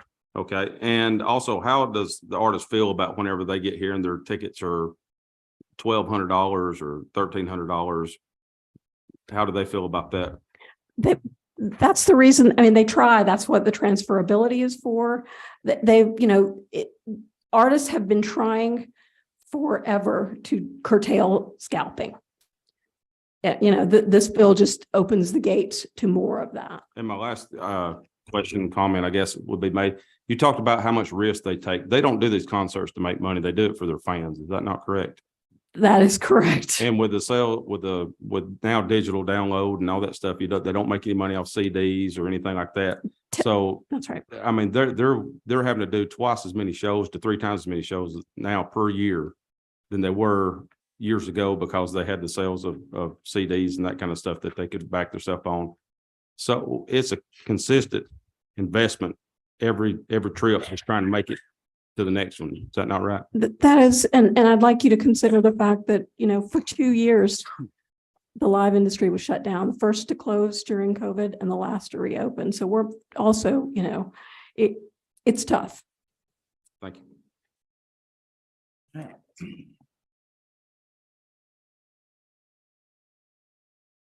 Evan Martin. Yes, sir. I just make this brief, and then if the lady, we could take it offline if you would mind. I see your point in terms of the value of the artist. My question is there not a way we could preserve that and allow the purchaser of a ticket to do it on multiple platforms? So I understand, isn't it true that you buy a ticket for 200 and you sell it for 400 or even more in the case the lady mentioned with the performer Swift? That I understand that, but there's also the case when you're just trying to get it to your grandchildren at a different place and the platform doesn't work for that. So I hear you, and I'll take the rest of it if the lady would be kind enough to step outside and try to find an answer to what I see as a problem and it wouldn't damage your industry, ma'am. We would be happy to work with the Thank you. lawmakers. Thank you.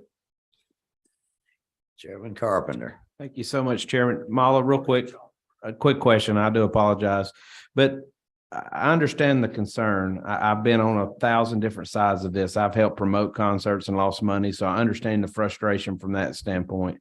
But I also understand that the artist is guaranteed on the front side what they're coming to work for. So my question is, if there's so much money to be had in that secondary market, why not price tickets accordingly, what you feel like they should be? If Beyonce's selling for $800 online, then next time you do a show, selling for $800, and there's no fear that you're losing money in the secondary market. And that, to me, is the solution. It's not to say people can't transfer their tickets. People can. I buy tickets. I sell some tickets. I bought tickets to Billy Joel's show at Mercedes-Benz. I couldn't go. I sold them. I lost money because Billy Joel priced his tickets at $400 something a piece, and the market was not there for him. So to me, your issue and the venue's issues is how you're pricing the tickets. Don't get frustrated because you underprice the tickets and cause problem for everybody else to be able to transfer them. Just price your tickets right. Can I respond, Chairman Carpenter? Okay, thank you. First of all, and also thank you for sponsoring the actual music consumer protection bills that passed last session. For, artist protection, Tima and Toga that were signed into law, those help the artist. So your first statement was, don't artists get paid regardless? No, every deal is different. You don't get a flat rate always. Sometimes it's a split of the ticket sales and the door. There's 1,000 different ways. So that's not always the case, but this is a product that they work years. Touring is not something you do once and you try to sell and make the most you can on that one tour. You want to be able to come back, and it's longevity for these artists. You have a show that's undersold, that hurts you next time you want to go through. You have a show that, if you overprice them and people don't come, then the next time you want to book in that club or that venue, they're going to say, you know what, we lost money on you. I don't think we're going to do it. Or so it's not that, I wish it was that simple, but it's a little bit more complex. And last but not least, Ms. Hutchinson. You want to pass? I don't see any more questions. Thank you for your time. I'm sorry, but this is something that's 3 important. minutes, so I went. And one more time, who are you representing? So a nonprofit, we're called Georgia Music Partners. So you do not believe that people have a right to have a vested interest in their own tickets when they buy? Well, actually, sir, in one of those lines in the legislation, StubHub says the same thing. They don't think that, you should have the right to do with what you want, because they're forcing that ticket owner to then go to their platform. So which is it? I don't understand. I think we're all agreed this is a pretty confusing issue. Absolutely. Thank you so much. Thank you. All right, next. Sean. Well, I'm not sure. August. And you haven't testified at the subcommittee, did you, Sean? Thank you, Chairman, but a member of our organization did. And what Representing organization StubHub. would that be? StubHub, sir. And how long do you think this presentation will last? Oh, I'm happy to yield my time because a previous member of my organization testified. Well, I mean, if you can do it in 3 minutes. I can do my best. No. Go right ahead.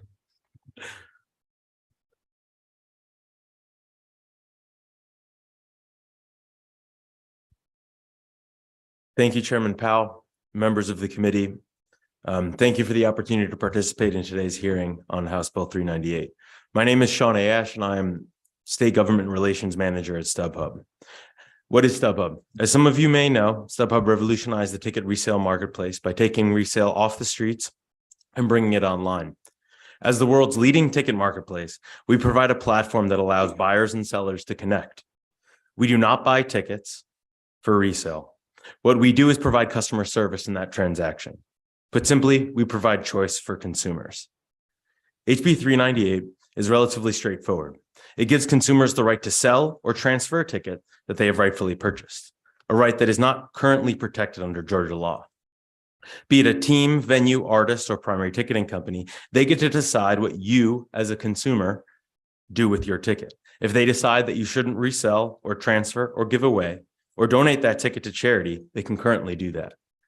Technological innovation in our industry has only amplified their ability to enforce the conditions that they set. The single concept in front of you today is control. Who should be in control of a purchased ticket? Should it be the consumer that purchased the ticket or the seller that sold the ticket? This bill says that you, the individual who purchased the ticket, get to decide. That the consumer has autonomy to decide for themselves. If you think control of a ticket should reside with the consumer that rightfully purchased the ticket, then you should support House Bill 398. Thank you for the opportunity to speak and for your time. I'm happy to answer any questions. I'm gonna tell you something, you're gonna get extra points. You made that in 2 minutes. Yes, sir. Do we have anyone who wants to ask the questions for the gentleman? You get extra points now. Thank you, sir. All right. Greg Green.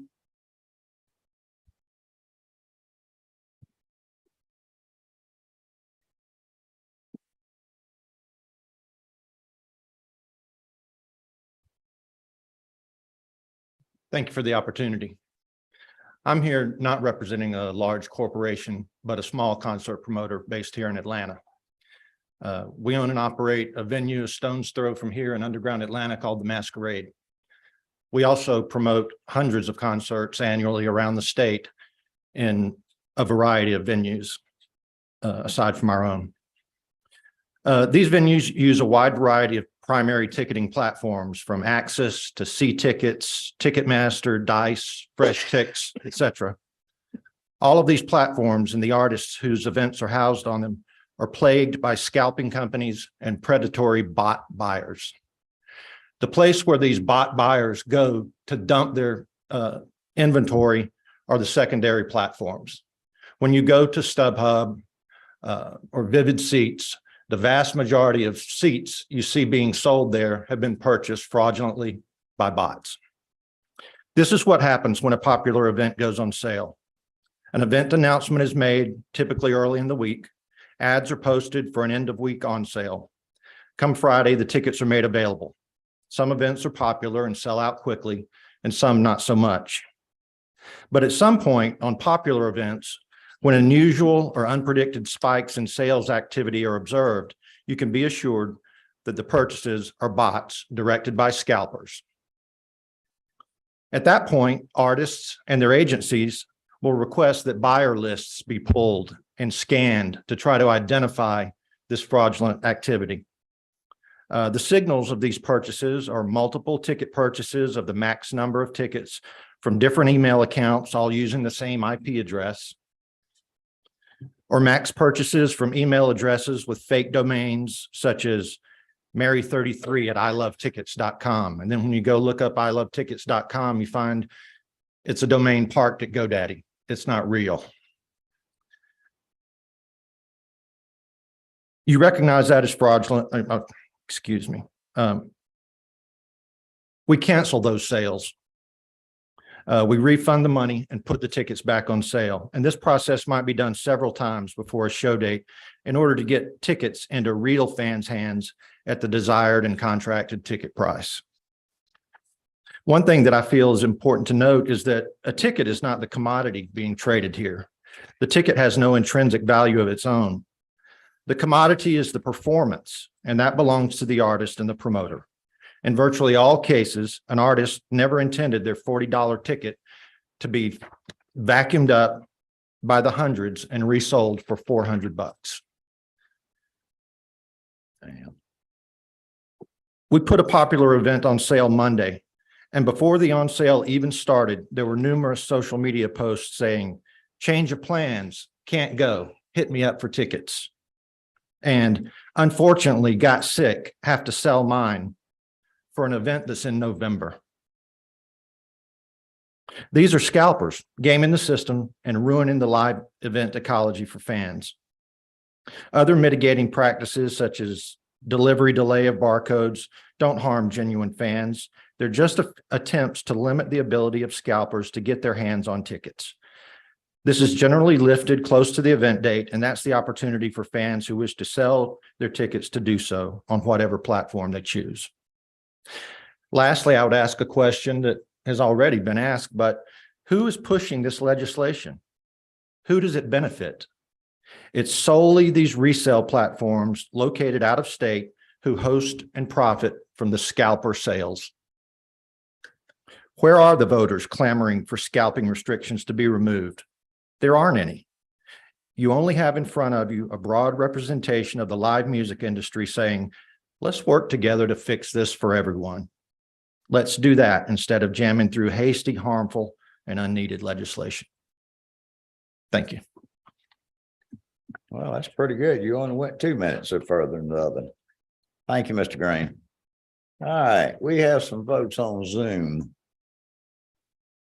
Where is this gonna be broadcast at?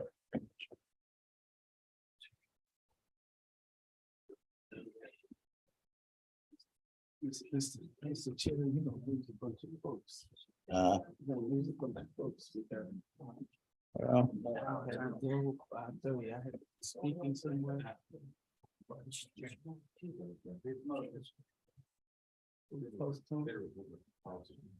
beg your pardon? It's already testified at the subcommittee.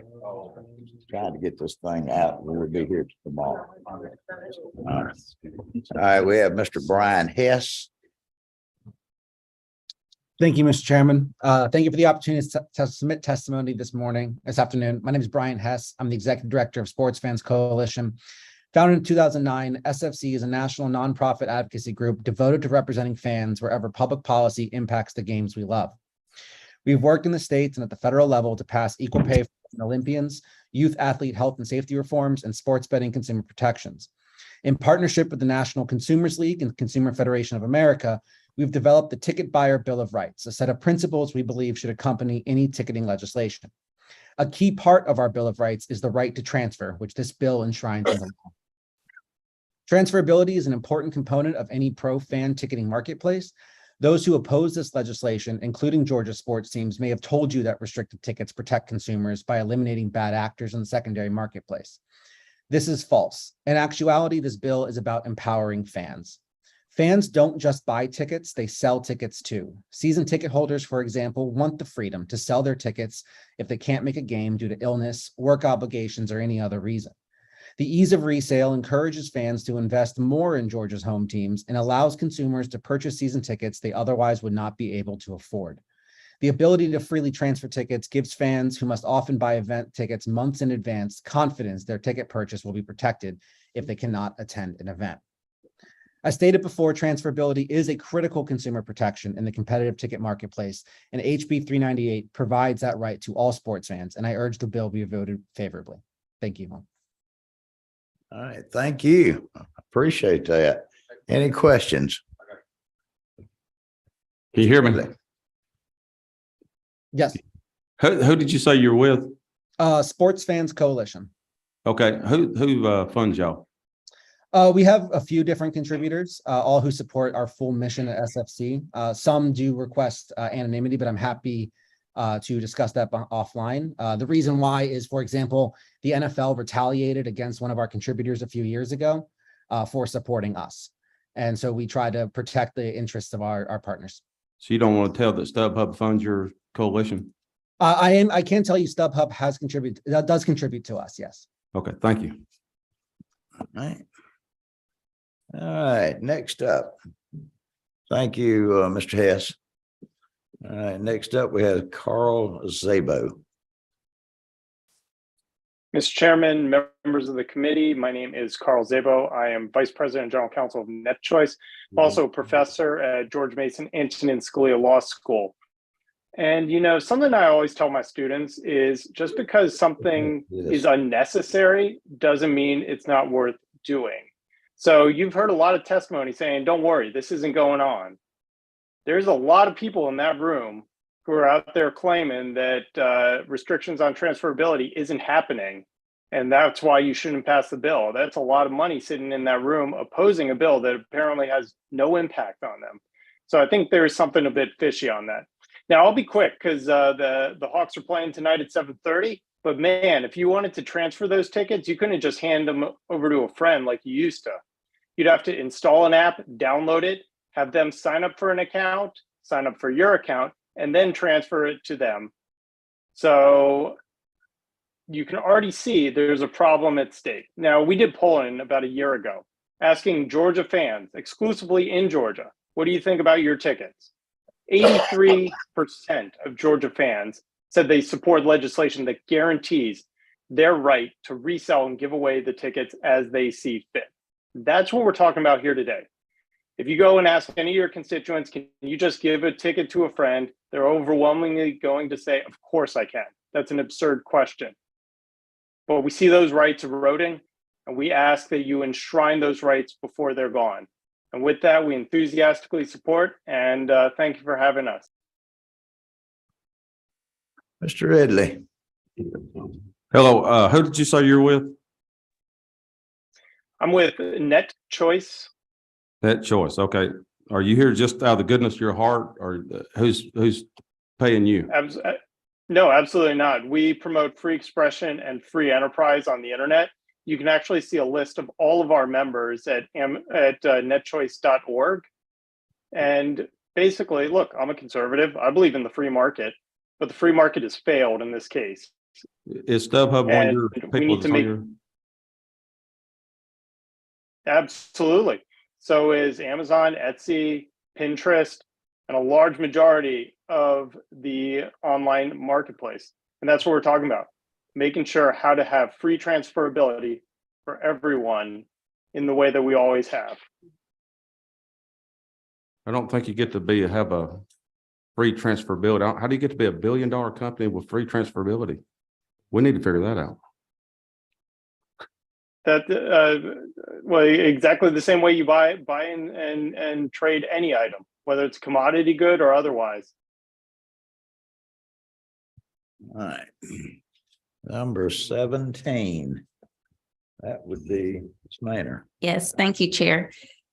Thank you for bringing the bill, Representative. I keep hearing who is paying who. And so this question is actually for the speaker online. I feel like it's a question of, are presenters today paid by Ticketmaster and Live Nation versus our presenters being paid by StubHub? Would you agree with that? I can. So, I can only speak for myself. StubHub is a member of NetChoice, but one of the things that we do in NetChoice is we operate on principles, free expression, free enterprise. And we do plenty of things that we tell our members have plenty of positions that we disagree with and we won't speak to them. This here is something that we vehemently believe in. But I will say a lot of the people on the other side are reading from talking points that we've heard all around this country. Every time Ticketmaster wants to oppose this legislation, they hand them out. And you know what? A lot of states have enacted this and their constituents are loving it. They're still seeing shows. They haven't fallen off the face of the planet. So I think this is a pretty simple bill, and I really just want to help get you all out of here on time. Follow up for Representative Hilton. Is there a third party, meaning if this is a discussion about StubHub versus Ticketmaster / Live Nation, who is the third party other than the artists who are providing these recreational activities for us? Is there a third party? And then the second question is, right now the artists are partnering with Live Nation / Ticketmaster. Can they partner with StubHub and other entities, or are the artists locked into, and maybe that might be a question for the young woman that was up here, are they locked into a contract with Live Nation, Ticketmaster, or can they have contracts with anyone?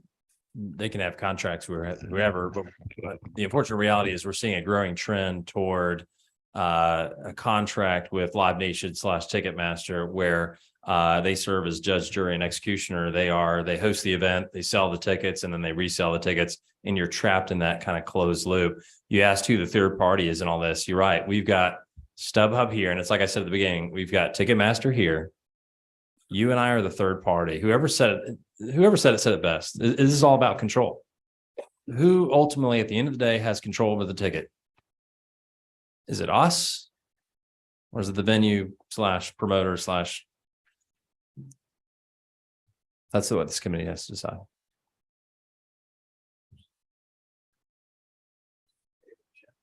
Chairman Collins. I just had one quick question for the gentleman who is online there. Is TikTok one of your affiliate members also? Yes, TikTok is a member of NetChoice. Okay, thank you.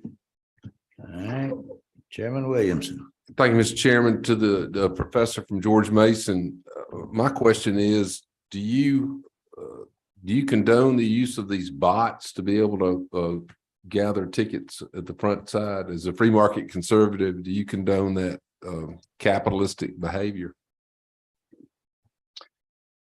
The bots are straight up illegal. Congress passed a law back in 2016 making the use of bots to circumvent these types of protections illegal. The problem is, though, not a single case has been brought. So what'll happen is somebody will circumvent Ticketmaster's systems and buy up a bunch of tickets, and they're gone. And of course, nobody at StubHub knows about that. Nobody on a secondary market knows about that.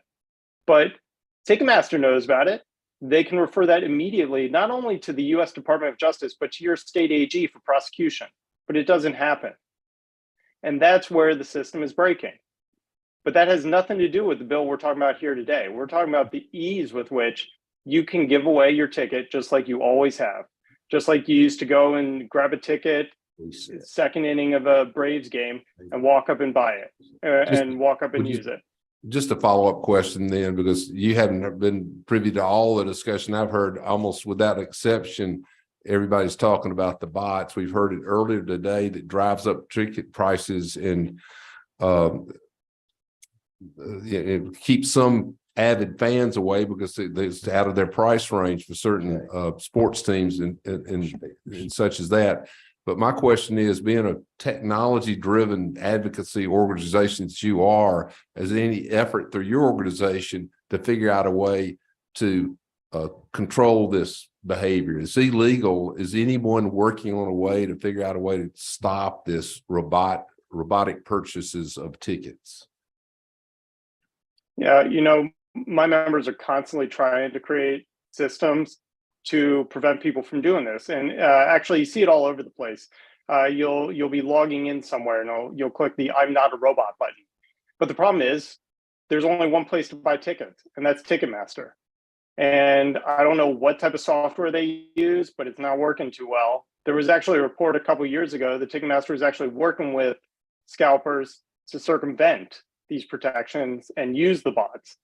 So that's a really big issue. I think it's worth delving into, but I don't want to let that muddy the water of what is a really simple bill about letting Georgians control the tickets that they buy. Well, thank you for answering my question. That's why I would ask that you advance it. You've answered my question. Thank you so much. All right, Mr. Ridley, one more time to attack. All right. I'm just glad you're not having to be sworn under oath because you had just committed perjury about 3 different times there on some of the lies you just told. Is it not true that Ticketmaster and Live Nation own the venue that the artist agrees to have the concert at? They sign the agreement with them to have it there. So that's the reason that they're selling the tickets there. And that StubHub, the reason, to the gentle lady's question down there, the reason StubHub, they don't sign with them is because they're only a second seller of the tickets. They don't own an actual venue and can the artist can sign up to work through. They do all the marketing, all that kind of stuff. Now let's go back to the bots question just for a second. Explain to me why Ticketmaster hadn't even put tickets out on the market yet, and all of a sudden some of them's gone. Why would they do that to themselves? And then they're available on StubHub. Yeah, great question. That's one of the dirty little secrets in the ticket selling market. It's called holdbacks, which this bill doesn't touch either. Reports by the New York AG a couple years ago have kind of opened the kimono on it. A lot of the tickets for the most popular shows never even make it to primary sale. 70, 80% of tickets never available to the general populace to even have a chance at buying. They're held back by the artists, the venues, and Ticketmaster and their parent company, Live Nation. So the New York AG did a whole deep dive into that. Another kettle of fish. But once again, it gets away from the simplicity of this bill, which is just, if you're going to be late and unable to make the Atlanta Hawks game today, and you see your staffer there, or you see your colleague there who's able to get out, you just want to hand them the ticket because you can't make it, can't do that today. We want to make sure that you have that right in Georgia. Well, just a single follow-up question. You was talking about the Attorney General in New York. Did y'all not pass this bill in New York and the Attorney General went to the legislature and asked them to repeal the bill because they were having so many issues with people getting tickets after this bill was passed in New York? You know, I can't speak to the mindset of the New York AG, but I can tell you that Virginia, Connecticut, Utah, Colorado all have some version of this law. And in Utah, it passed virtually unanimously. That's because fans want it. But you just said that the Attorney General in New York found out secrets about Ticketmaster doing all this stuff, but now you're saying you don't know anything about what the Attorney General did in New York about repealing this bill after it was passed?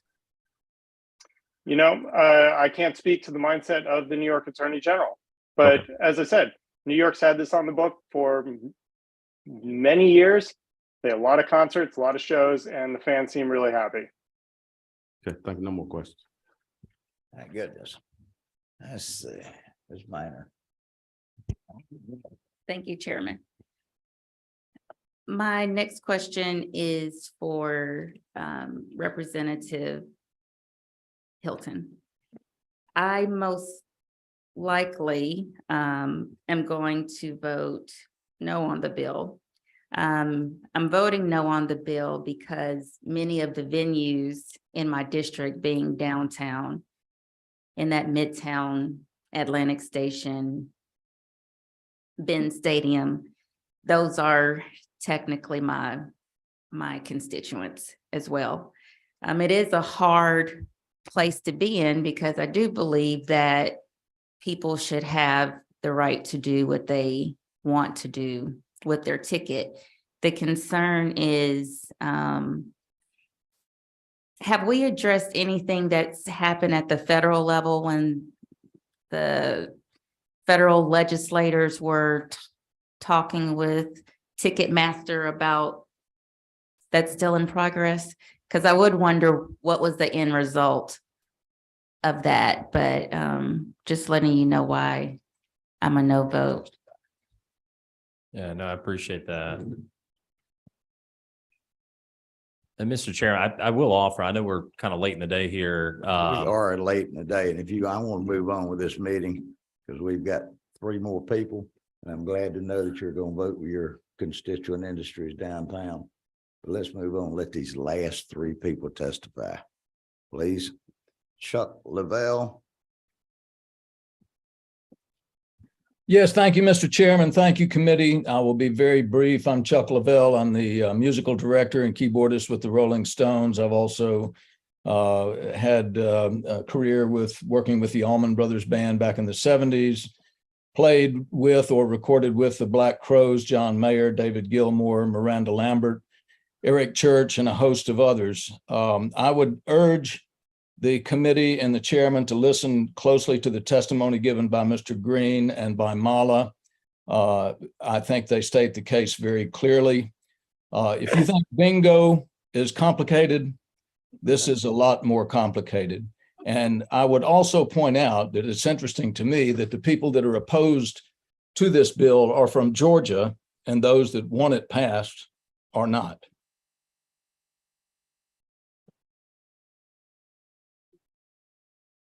Any questions, Mr. Lavelle?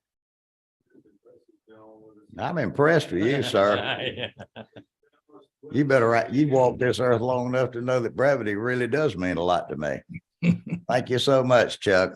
I appreciate that. All right, Dr. Lowry. Thank you very much. I didn't grow up in Georgia, but I've been teaching here at University of Georgia for 10 years, no, 11 years now. So I feel like a Georgian now, especially since we have such a great football team. I grew up in California. People think of beaches and surfers and, you know, skateboarding and Silicon Valley and Hollywood. I grew up in inland California. There were a lot of ranches, orchards, farmers. There was a feedlot about 2 exits down the freeway. And I haven't smelled that terrible smell in a long time until I heard people testify here in this hearing.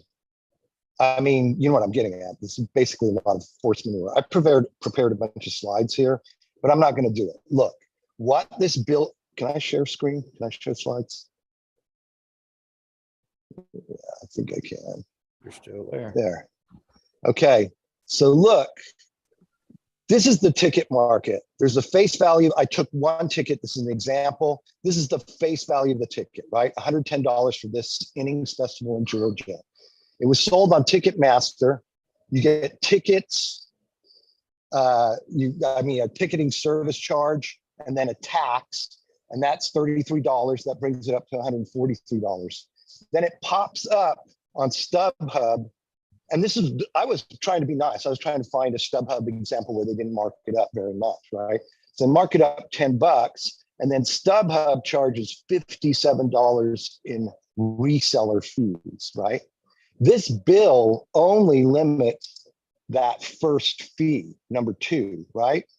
And because it limits non-transferable tickets, ensuring these tickets end up on StubHub, the volume of tickets that are going to get this $67 of markup is a lot more. So what this bill does, and by the way, I've written amicus briefs for the Supreme Court. I've submitted amicus briefs for the Supreme Court. I didn't write them, but I kind of know my way around this legal stuff.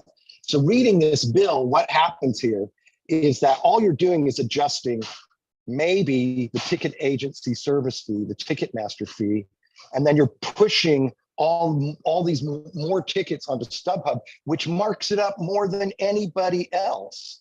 That's why this is the StubHub bill. And look, this is a highly technical statement, but I think everybody can understand it. You know what the opinion of StubHub is among bands, artists, and fans? Is they're the worst company in the music business. In fact, I bought a ticket here 2 nights ago for Depeche Mode at the State Farm Arena here.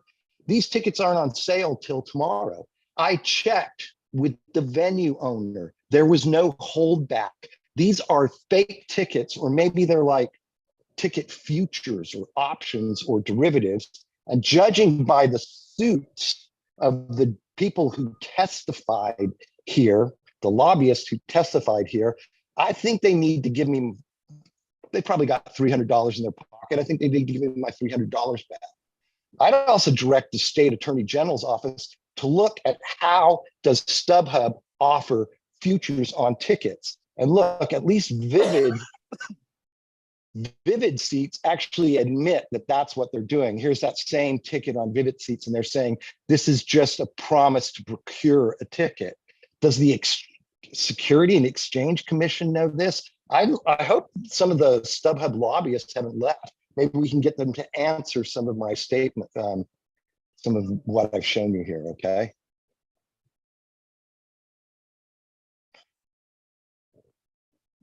Is that it? Dr. Lowry? That's it, sir. You can read my written testimony. My written testimony details all this. I'd be glad to send you these slides, but you're literally rewarding the worst company in the music business. So. All right, just a couple of quick questions, Dr. Lowry. Dr. Larry, this is Representative Martin. I don't know if you see me. To your first example, where in the bill do you see that it's trying to limit that first portion? Because I'm not reading the bill that way, and I want to make sure that we're on the same page. Don't you have a limit? The bill has a $3 limit on ticketing fees, which is fine with me. I don't care. I'm a performer. I have no dog in this fight here, right? On the that's existing law. That's existing law. The bill doesn't change that. That's just printed on the No. The new bill says something about $3 limits the ticketing fees to $3. But I'm more concerned about. I mean, just to be clear, I'm not. I don't care. That's a good part of the bill. That's the good part of the bill. Okay, well but it doesn't do any. It does not apply to those $57 StubHub fees. Those are excluded, so those will still happen, and the markups will still happen. And because StubHub doesn't care if there's bots buying tickets and selling them on their platform. I mean, come on. 2 minutes later, tickets appear on StubHub 2 minutes after they go on sale. That's not a human doing that. They have actual knowledge of when bots. They have to have actual knowledge of when they're selling bot purchase tickets on their platform. It's a fence. They're acting as a fence. I don't care about StubHub. I was just trying to get. But your to the bill point. enables StubHub. What is, okay, Okay, what's your that- point? Okay, I mean, that's your opinion, and I respect. I was just trying to get It's to not my the- opinion. I mean, I can give you, I'll do a research paper on this for you if you like. Well, you may do that if you wish. That I'm trying to find. I'm trying to find a point of agreement here. So you're not opposed to multiple channels being able to offer things. You just don't want somebody to be given an exclusive, correct? Well, what I'm saying is if you're trying to limit if what you really want to do here is limit what look, I run a fan festival, okay, in California. I've run it for 15 years. I've started another one here in Georgia that I've moved here. It's a much smaller one, right? What fans want are cheap tickets that are refundable, okay? And refundable within reason, right? So face value tickets that are refundable, they don't want to buy them from third parties. There's not a fan out there that wants to buy their ticket from StubHub. I know fans, right? But what you're doing is you're making, so the way we sell tickets at face value is by making them non-transferable for the fan club. And by the way, somebody on here said that section of the bill would not limit fan clubs. That's not true. Fan clubs are not, they're part of the band. They're a for-profit company. You know, a band is a for-profit company. So that part of the bill would limit fan clubs from selling the ticket. Dr. Lowry, we have one other person. Well, he was like. Yeah, that's great. I think read my written testimony. I answer all of this in there. Thank you, Dr. Lowry. Last but not least, we have a Monty Jones. Hello, Chairman, Vice Chairman, Madam Secretary. My name is Monty and the rest of the committee members. My name is Monty Jones Jr., and I represent Oakview Group, OBG 360. I manage a facility currently in Market Arena and Johnny Mercer Theater in Savannah, Georgia. I have been in the entertainment industry for well over 20 years. Majority of that has been in the state of Georgia, from Augusta, Macon, and now Savannah. I just want to provide you two stories for fans that I had to deal with personally as the general manager of a facility. Coming into a concert, a grandmother and a granddaughter coming to a show, they purchased ticket on a secondary platform. But once they came in, their tickets did not scan. So then they go to the box office and they found out that their tickets are not valid. So at that point, I was instructed to go and I went to talk to them because I have a grandmother and a granddaughter sitting there crying into my box office area, lobby area. So we're going through the process and looking at the actual tickets that they have. Those tickets were sold on a secondary platform and were invalid as a whole. So therefore they paid a well amount of money for those tickets and they couldn't get into the show. On top of that, the show was a sold out show. There were entirely no tickets available. It was a truly sold out show. So now I have a crying grandmother and granddaughter who can't see an artist that the granddaughter wanted to do. So what I end up doing, I go and purchase a t-shirt for that said concert and I bring it to the granddaughter so she can feel that as she was there for that concert. Second instance, a father and a son are coming to an event. They come in, scan their tickets. Again, their tickets won't scan. So then we come to find out that someone had actually already scanned the same exact tickets that they had into the event. We go and actually find the people who are in those seats to figure out if they actually have those seats. Come to find out we have them both in our ticket office lobby. They both purchased the tickets on a secondary platform from the same exact person.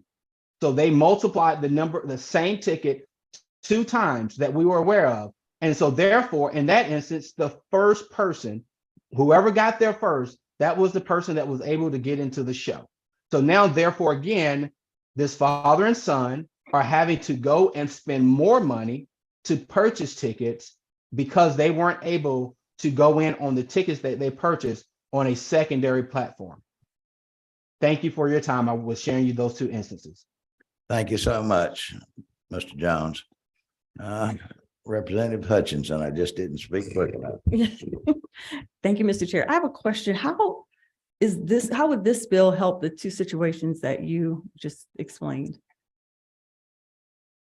So it helps on the platform of the resale with having it opened up. By having that platform just open up on the resale platform, it helps to standpoint with giving them free range for this to be more of an occurrence instead of having it on a minimum standpoint. Okay, thank you. All right. We have had all of it we can stand. I've got some suggestions, but it's certainly left up to the will of the committee. We've lost several members. We've got some that are chewing the seat up right now because they need to get on to other events. If the committee wants to table the bill, because we'll be having another meeting this week on the other bill, the previous bill on the bingo. I think this is serious enough in my observations. And I'll be honest with you, I know a little bit about this, but my knowledge is 30 years outdated. I was involved in the ticket brokering bill back in the 90s, passed it 4 times. I'm going to tell you, nobody's clean in this industry. Nobody. But since that time, we have moved into technology. You know, back in the day, the only thing that I was fighting the fight for was an individual's right to resell their tickets. I've heard some discussion here today that gives me a lot of concerns that people are willing to say, I don't have an interest in putting my hard-earned money up for a ticket, but I do. And I respect that. That's property rights. I also understand on behalf of the teams, the venues, the promoters, you also have an obligation. You know, you got an obligation. It's a business.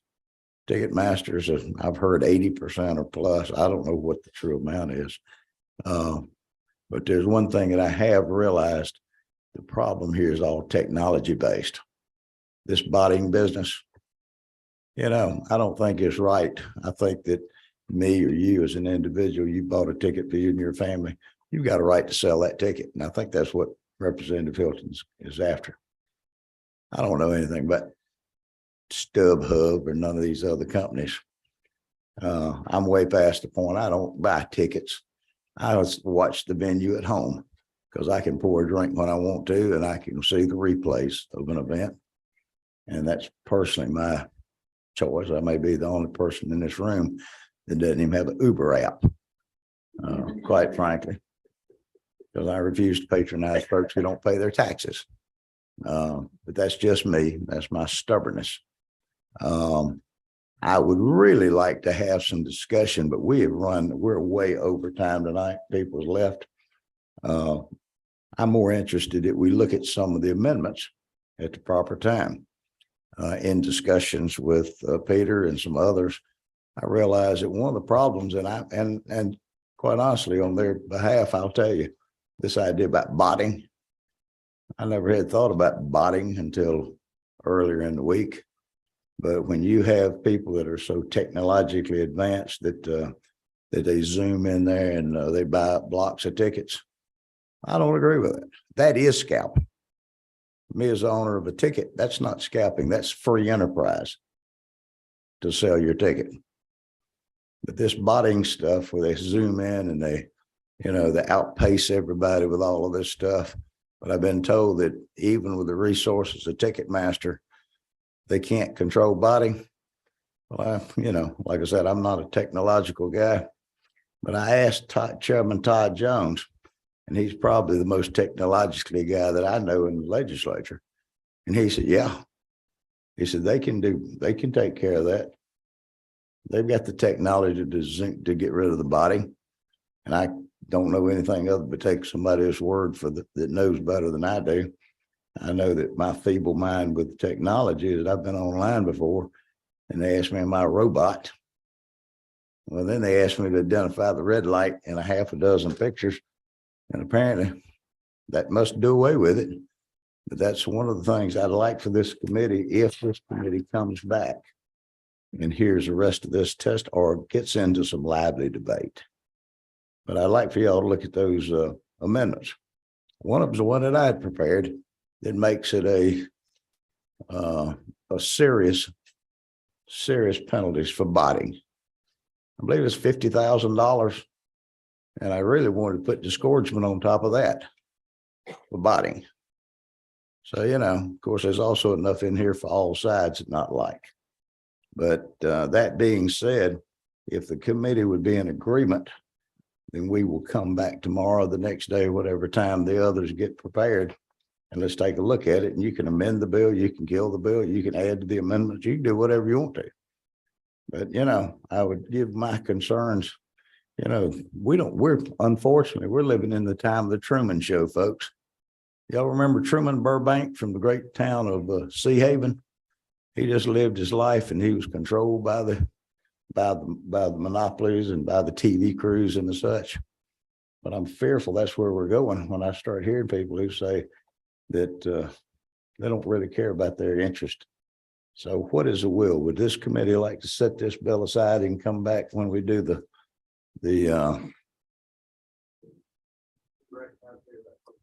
I will recognize you for that purpose now. I don't have the LC number, Mr. Chairman, but I move to table HB 398. We have a motion and a second. Do we have any other motions? If not, all in favor say aye. Aye. Opposed? We're gonna have a show of hands. All in favor, raise your hand. 1, 2, 3, 4, 5, 6, 7. All right, opposed. 1, 2, 3, 4, 5, 6. Huh. Well, I guess this is on the table until we can come back. But I would remind this committee, please take a good look at these amendments. I mean, don't forget the legislative process. What Representative Hilton's, his original bill may not even look the same. That's part of this process, and it's a lost art of this game. But look at these amendments, ladies and gentlemen, and this bill will be called up again. So, ladies and gentlemen, I want to thank y'all. I will apologize to the folks for us dragging this thing out so long.